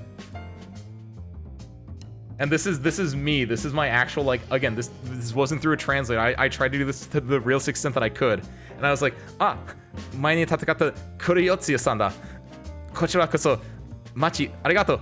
本当に強い相手だ。Right? I was like, oh my god, hey, you're the guy that I fought earlier. Thanks for the match. Thanks for the game. You're a really strong opponent. I just responded to that, and as you sometimes do, because I was like, who is this guy? I went on their Twitter like after I sent that, and then like within a second they responded going bottom to top right. That's my thing, and they were just like, oh, thank you for responding to me in Japanese. I'm gonna cry. I'm gonna happy cry, and then the next one is the second one is, thank you. I'd love to play together again sometime. Alice Gear is my life, right? It's like, ooh. Like, that is probably the realest and most adorable, like, interaction I still have ever had. Just cause dude I think he just, like, looks for Alice Gear stuff, and he just saw, like, cause I put out that I was like, oh, I'm playing Alice Gear. I had my little... No, this is before I had thumbnails, I think, because I didn't have the fighting game thumbnail yet. So I just put out, like, I'm going to play Alice Gear. And I guess after we fought each other, when he was like, at the end of the day, I'm going to, like, search up Alice Gear on Twitter like I normally do. And he saw that, and he was like, oh my god, I fought against you. And I was like, oh, I fought against you. And it was, like, the most adorable, like, this is my Nihongo Jozu. I forget who asked that. Like, I think it was you, Punk. Someone, like, have you ever even Nihongo Jozu'd? This is it. This is my Nihongo Jozu moment. Nihongo de arigato. That's my Nihongo Jozu moment. That's my cute story, is that someone randomly searched for the game they played. We fought against each other the same day, and they were like, and we had a little meet cute, right? I think it's adorable. Still, like, one of my favorite interactions. Get out of here, Kuriyotsuya. Toss that tweet aside. But no, I like Kochorokaso. Kochorokaso is like, it's a great word, or it's a great phrase. It's just fun to say too.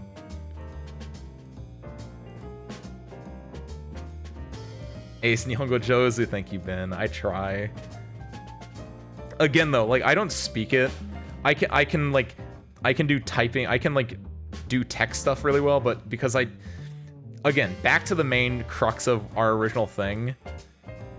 If you want to get good at Japanese, actively try to engage with it and like read and try to, like, translate, if you will. Try to play a game and translate as you're playing it. Like, write it down. Don't like just, like, look it up on Gshow, which, by the way, if you don't already know, is it just gshow.com? No, gshow.org, right? gshow.org, JISHO.org, would very recommend. It's a great Japanese-English dictionary. But don't just look stuff up on there. I mean, do, but, like, don't just look it up and only do that. Like, take it, and if you're still learning, depending on how you're learning it, take it, write it down on, like, a piece of paper, maybe make flashcards, get Anki, right? That's the very, like, that's a good flashcard program that you can get for your computer for free, and they have a mobile app version as well. I never got that one because you have to pay for that one, and I'm a skinflint MFer. But, like, if you wanna learn, you have to engage. You have to, like, actively try to, like, study what you're doing. If you're able to go to, like, classes, like, or speak to people, would very much recommend that too. I originally did self-study for, like, a year.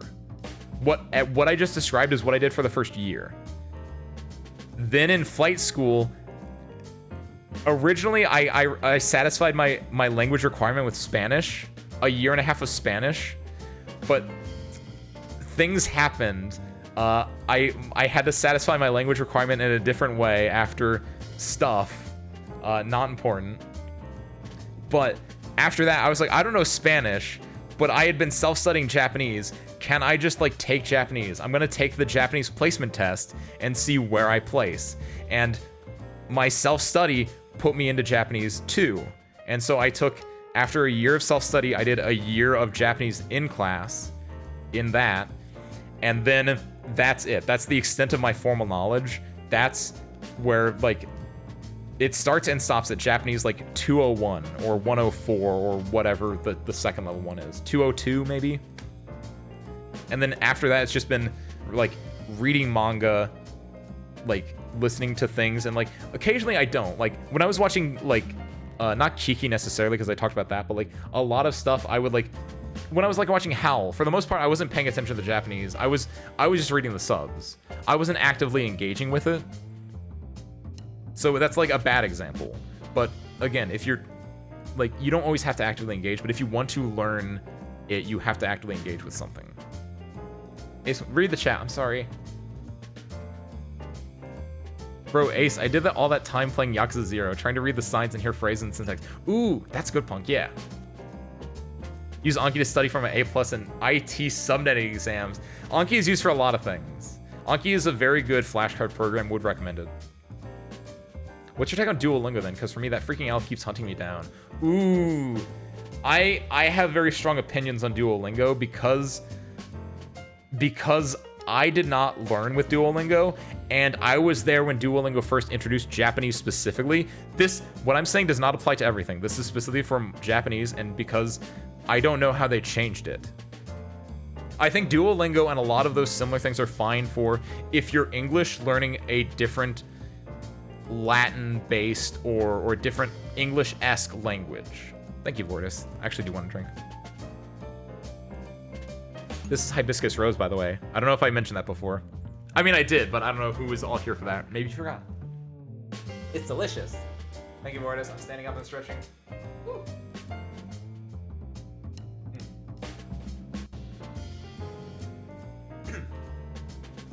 Okay. Where was I? Oh, Duolingo. Duolingo or Rosetta Stone, that kind of stuff is probably pretty solid for English to like a European language or anything like that. If you're going to like Arabic or Japanese, I imagine it's going to be harder because I know Rosetta Stone is OG. That's because when I was growing up, I wanted the Rosetta Stone for Japanese. Now I know probably wouldn't have worked out that well for Japanese, in my opinion. Because a big thing for like Arabic or Japanese or a lot of things or Chinese, Mandarin, excuse me. Chinese is in and of itself is not its own thing. It's Mandarins, Cantonese, etc., etc. Not important. Because the syntax changes so much, and the way things are done is so different, it's not always great.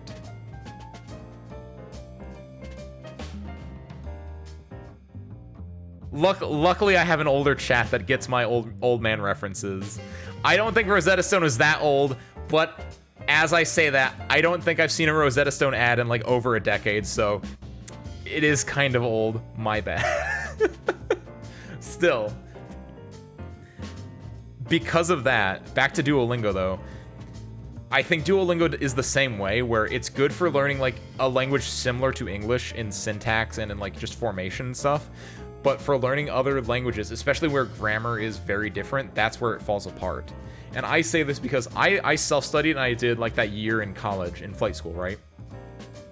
And then Duolingo released, like Duolingo was a thing. And I was like, oh, I always saw people saying like, oh, I can't wait till Duolingo adds Japanese. I can't wait till Duolingo adds Japanese. And part of me at the same time was like, oh, that would be kind of cool because it's like free and maybe I would do that like as an extra thing. And then they did release it. And then people hounded on it because it does not teach you as much as it should. At least back when it first came out. I'm saying this as both someone who's seen the Reddit posts and other stuff where it was like people just hounding on it for that. And also I had a friend, someone who knew that I knew Japanese and someone who just independently was like, oh, I want to learn Duolingo. So they went through it and I know their experience secondhand pretty well. And this is the thing that really adds to it, where they don't explain, like they explain kana a little bit, but a really big thing that they don't explain that I was really upset about was they don't explain the subject particle, wa. Like that's extreme, that's huge. That's like one of the first few things you should probably know. Watashi wa, etc., etc., etc., right? Like, wa is a very, like, particles just in general are very big in Japanese. Wa for subject, wa for topic. My bad. Wa for topic, ga for subject, o for direct object, ni for indirect object, de for direction, it's etc., etc. There are probably other ones that I'm... A for general direction, de for other stuff. I don't know what the actual names for those ones are. A is directional, de is like relationship based, no for possessive, etc. De or day, same pronunciation, but no, the de particle, the one that goes like like te, but like with the diacritics on it. But they don't explain what the wa particle is, and so I had a friend like asking me like, Ace, what the fuck is this? And I was like, oh, that's wa. And he's like, what do you mean this is wa? No, this is the kana for ha. And I was like, no. You see, when you use it as the subject particle, you pronounce it wa. And like, because I had to like explain that entire thing, like I feel like they just don't explain certain concepts that well. again, it's been 6+ years since they've done that, right? In fact, I'm pretty sure when I was doing this with my friend, I'm pretty sure we were still on Skype at the time. So, yeah, it was probably pretty old. I probably cannot go back and find those dialogues because they are not on Discord. They're on Skype somewhere. But like, I figure that Duolingo is just not good for giving you more information, or at least not solely. Like, if you're using Duolingo but also doing like Taikim, or you're using some like Genki as a textbook, right? I never use Genki. I hate textbooks. I hate reading. I hate books. But if you are a book person, I've heard Genki is pretty damn good. So by all means, go check out Genki or any of the other books. I'm pretty sure you can also get them for free too now, or something like that. Don't know if that one's legal. I'm pretty sure that one is, but like you have options. What's Skype? I don't know if you're shitting me or not, Ben. I'm very worried about this. Skype is like old Discord. You know what Discord is, Ben? I'm pretty sure you're in ours, so that you do. But basically, Skype is old Discord. Okay, good. Oh, thank God. Oh, thank God. I was like, you just said you knew what Rosetta Stone was. You know what Skype is. It is basically old Discord. And Skype is old, no. Skype is old Discord. AOL Messenger is old Skype. IRC chat rooms are old AOL. Well, no, I guess AOL and IRC was at the same time period. What's gonna be after Discord? Because Discord might be dying soon, maybe. It's probably not gonna die until they start actually putting ads everywhere, because that's what killed Skype. Like, I was okay with Skype for a long time. They messed up a lot of stuff, right? But like, Skype died when they started putting ads like in the top banner. I was like, I can't do this shit. And then Discord came out. I was actually famously anti-Discord for a little bit, because Discord was at its very inception, and I guess it still might be. I don't know probably as much anymore, because it's just household, air quotes, household name now.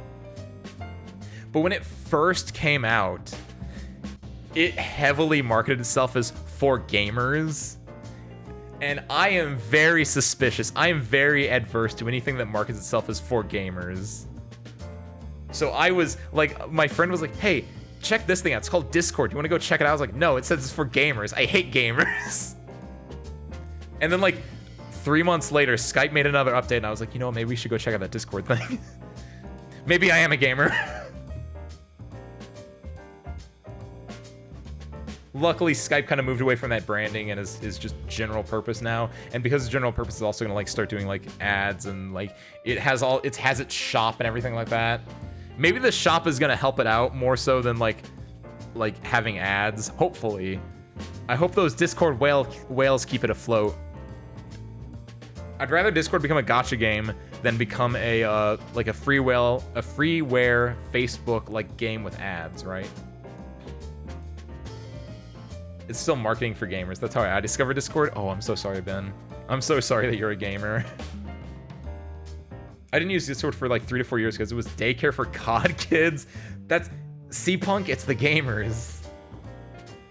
Imagine sharing a space with gamers. None of you guys are gamers here, right?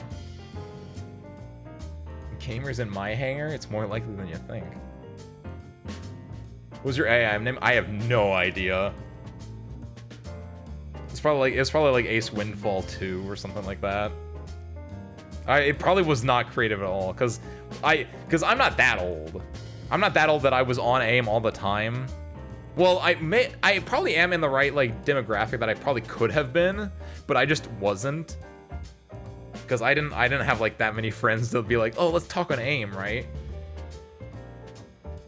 Like with my friends, they would just like, we would just come over and we would hang out. We didn't like spend time on AIM. I didn't get like super duper internet-y until like the time that Skype became a thing, like until I was like in high school, and then like I started hanging out with people like online on Skype. But before that, like, yeah, I wasn't an AIM kid. I had AIM, I used it a little bit, but nothing more than that. N64 pizza parties. Ooh, close, Punk. I never had an N64. I went from the SNES to the GameCube. I skipped the N64. So I missed a whole lot of games. I played like Ocarina and Majora's Mask recently. Like I played those like all during college-esque time on an emulator. Like I missed all that like early 3D stuff. So I don't have a lot of nostalgia for it. So it's weird seeing like a lot of people playing retro games, and their retro games are like that early like 3D stuff, and I'm like, this looks ugly. And I think it's because I just never was in, like, I don't have any nostalgic feelings for early 3D that much because I just skipped it.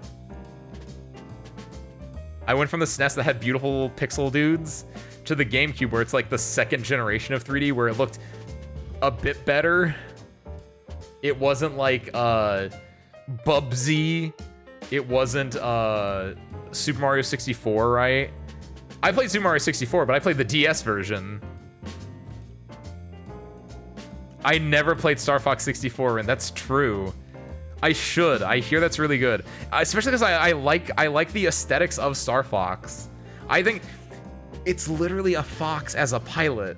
That's peak. That's like everything I would want, right? I have X Zodiac in my Steam thing. We should play Star Fox at some point. Maybe. Ooh. With the polygonal proto 3D. That, yeah, like I have no nostalgia for any of that. So like seeing like a lot of people playing that polygonal like proto 3D is very weird. And like I get why people like it, but it's like it just missed me. It just completely missed me. My #1 favorite N64 game. Oh, really? Is it the aesthetics or the gameplay or just like everything combined, right? Ren, have you heard of a game called X Zodiac then? It's on Steam. I got it because it was like recommended by someone else. It's supposed to be like a inspired by Star Fox. I think it's like beta early access right now. It has like an hour of gameplay, I think. But I've been told it's very Star Fox like related, based off of where you're flying as like a 3D like ship. I don't know if it has like the characters that Star Fox does. But at least if it's the gameplay that you like, I think I would recommend checking that out. Have not played it myself, have not played Star Fox, but like I hear they're connected a lot, so maybe interesting. PS2 and GBA sound hardware was my thing. Ooh, GBA sound hardware goes pretty hard because I had all the Nintendo handhelds up until the DS, and that's when I started to fall off after the DS. Like, I never got the DSi or the 3DS or anything like that. The DS with Animal Crossing Wild World was the last, like, big DS thing I did. That and Pokemon Platinum. That's about the era that that's when I stopped becoming a gamer for a bit. And I only recently hopped back. Even now, I don't know if I even can... I guess I'm a gamer. I'm not, like, a hardcore gamer, but... I game. I dabble. Never heard of X Zodiac. 64 is a short game with a bunch of different paths. Good replay value. Ooh. I know it has like the branching paths thing, which is really nice. That's kind of what I like about Rin, what about Ace Combat 0? Or 5 as well. If you like branching paths, or 5 isn't short, but 5 has branching paths. 4 is short with a lot of replay, I think, but it doesn't have paths. 0 I really like. It doesn't have different paths, but it sort of does, because it has the... 0's the best one. But 0 has the reputation slider of being a mercenary, or no, what is it? The mercenary, a soldier, or a knight. I think those are the 3. And you can, like, depending on what you do, your value slides and you can fight different people. I know Star Fox actually has like a much bigger like branching pathway out, which is kind of cool. But if you like that kind of bit too, maybe check those out. For X Zodiac though, I just know it has the same like style and it's supposed to be inspired by it. As far as like what it has, definitively don't know, but maybe check it out. I think it's EX-Zodiac. GBC, GBA, SPDS, PSP, PS Vita, and DS Lite. Ooh, okay. not too far off for me. I had GBC, GBA, SP, DS, and then the only other one I had was the Vita. Haven't played Ace Combat? Ooh, if you like planes, Ren, do yourself a favor. Play some Ace Combat. Oh, it's a rail shooter. Oh, okay. So maybe not Ace Combat then. It depends what you liked about it. Yeah, it's definitely not rail shooter-y then. X Zodiac might be more than. Ooh, I'm okay with rail shooter-y. I'm okay. That might be better. It's a little bit easier to shut your brain off with a rail shooter. It's kind of more relaxing. Have you ever played a strategy game, Ace? Of course I have. I'm a human. I'm a man. We all go through our phases of thinking we can change the world and getting really into Civilization 4/5 and spending your summers in high school playing Civ like 5 and playing as Venice with your one city, and then like every so often you stand up at your desk and you stand in different spots pretending that you are enacting the Council of Venice. Like, yeah. We've all done that, right? Want to throw XCOM 2 at you and see how you handle it? Great question, Punk. Or great segue, Punk. Enough talking about games. Let's talk about Christmas. And I know what you're saying. Ace, how is XCOM 2 related to Christmas? Well, I guess I'll just throw it out there. This Christmas, we got some time off at the hangar. So, for I think about 3 days, it's not set in stone yet, but we're having a very merry XCOM-miss marathon, because I have XCOM 2. It's a very long game, but I have time. So for about 3-ish days, like full-ass days, I'm gonna play XCOM and just do it. It's gonna be after Christmas. It's gonna be like that Thursday, Friday, Saturday, or Wednesday, Thursday, Friday. Again, I'm not sure when. It's still a little bit up in the air, but I do want to do that, cause like I have the time. We can really get into it then too. So definitely check that out. Which is, again, good segue, because I actually did want to talk about, I don't know if we're going to end soon, but at the very least, just so I can, like, get this done with as well. Jump to present. The only other I really want to do before, like, while people are here, and before I forget, most importantly, Xmas plans. What do you guys want to do? We're going to host, I want to host a Christmas party. An Xmas party, if you will. Excuse me. As Sony has told me, it's pronounced Crossmas. I thought of that joke earlier. That was such a bad joke, but I was really proud of it, because the X button on a PlayStation controller is called the cross, right? But still, what do you? I want to throw, similar to our Halloween party we had at the end of October. I want to do a Christmas party, and I just want to see, like, first and foremost, are you guys? I don't know if we want to do it that Sunday, or if we want to do it on Saturday, right? An Ace-Miss party. That's a bit of a stretch, Ren, but we'll take it. Do you guys want to do, I think I'll put a poll in the Discord, just to be able to hit many people as I can. But at your base, I think it's either on December 24th or December 23rd. And I would like to do it December 24th, because that's Sunday, and that fits with the schedule, and I'm free. I have to check my schedule, actually, because I actually have not checked mine yet, but I think I'm free there. Do you guys want to do it the 24th of Christmas Eve, or do you guys also have, like, stuff going on? And would you be better for, like, the 23rd or something? Again, I'll put a poll in the Discord later, probably after stream, or maybe tomorrow, or before the weekend at the very least. But, like, if whichever one works better for you guys, if both work, that's great, right? But either Sunday at this time. So if you're in a different time zone, maybe it'd be like Monday. I don't know, it depends on the time, right? I'll put, like, time zone stuff to help it out, but yeah, something like that. May I counter that, if you're gonna do XCOM, I would recommend Troubleshooter Abandoned Children. It's like Persona characters with XCOM gameplay. After I play XCOM, Ben, because I don't know if I'm gonna like XCOM. I think I will. I like strategy. I like what I know about XCOM. It seems pretty interesting. But let's do the original before we do an offshoot.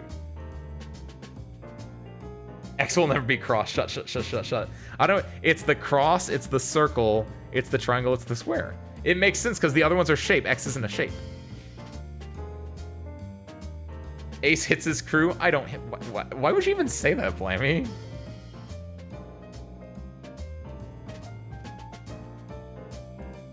Where is... So, the Christmas party, though.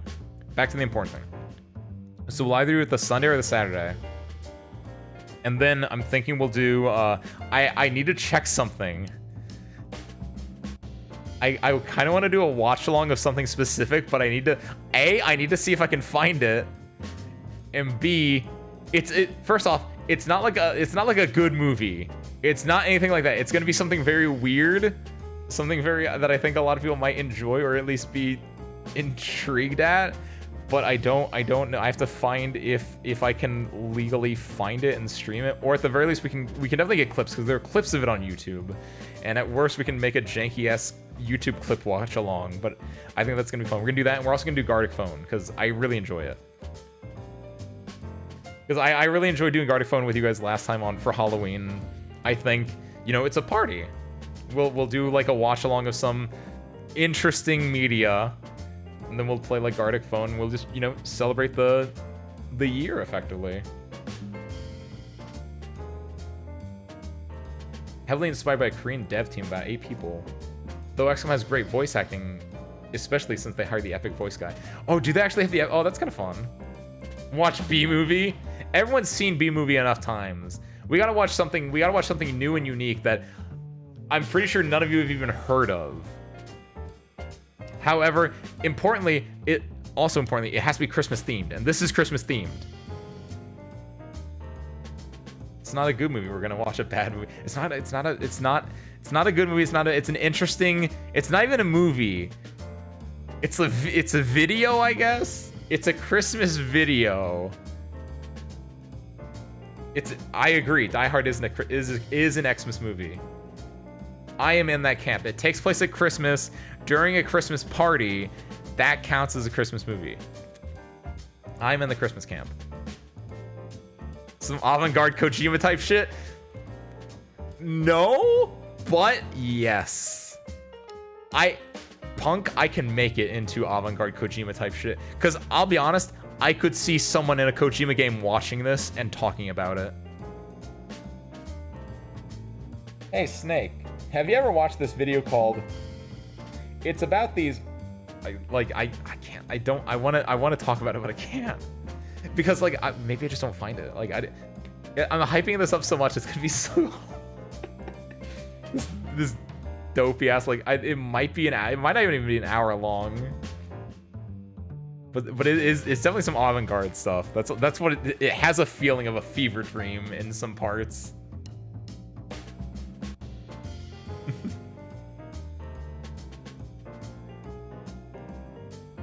All right, though. But that's our Christmas plan. We're gonna have a party on the weekend before Christmas, and then after Christmas, we're gonna do an XCOM marathon. Sound good? Sound fun? You kids excited? Service crew, you excited? Spare parts, you excited? Good spare parts. So we did a Ghibli movie talk. We did the Xmas plans. I don't know about you guys. I'm pretty happy with today. Do we got anything else? Oh, we did a lot. It wasn't on the list, but we did a lot of Japanese talk too. That's fun. Did I answer was it Ren, like forever ago? Ren, did I answer your question about the how did I learn Japanese? I think I did. It was really long. We went on a whole tangent there. I'm gonna assume that I possibly did. Hopefully. Somewhere in that tangent, I probably answered something in there. Oh yeah, before I forget, I need to add Arietti as something to watch. Put in my notes. Yes, thank you. No problem, Ren. I'm glad I was able to help, I think. A little sprawling, a little, like, tangential every which way, but we eventually got there.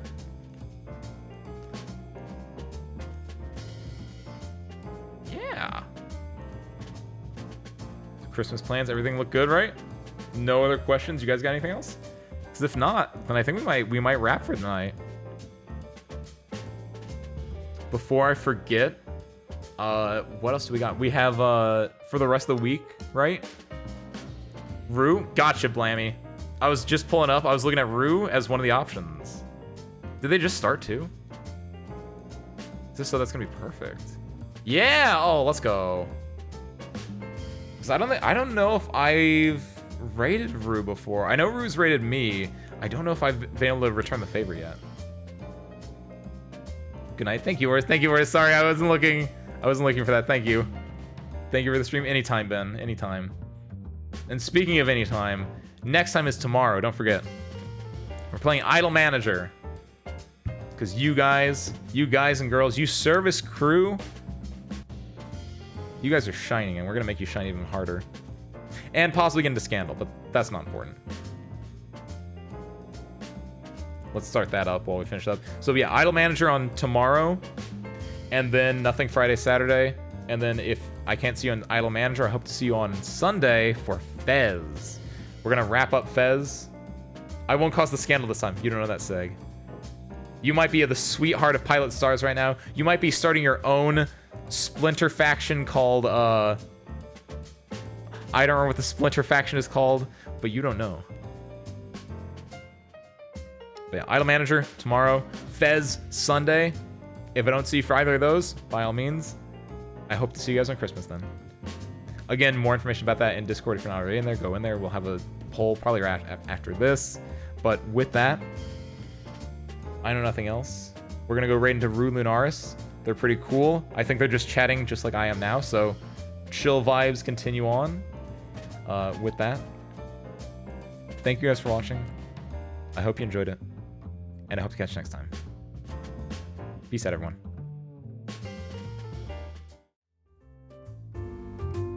Okay, we're raiding to Rue in 3, 2, 1.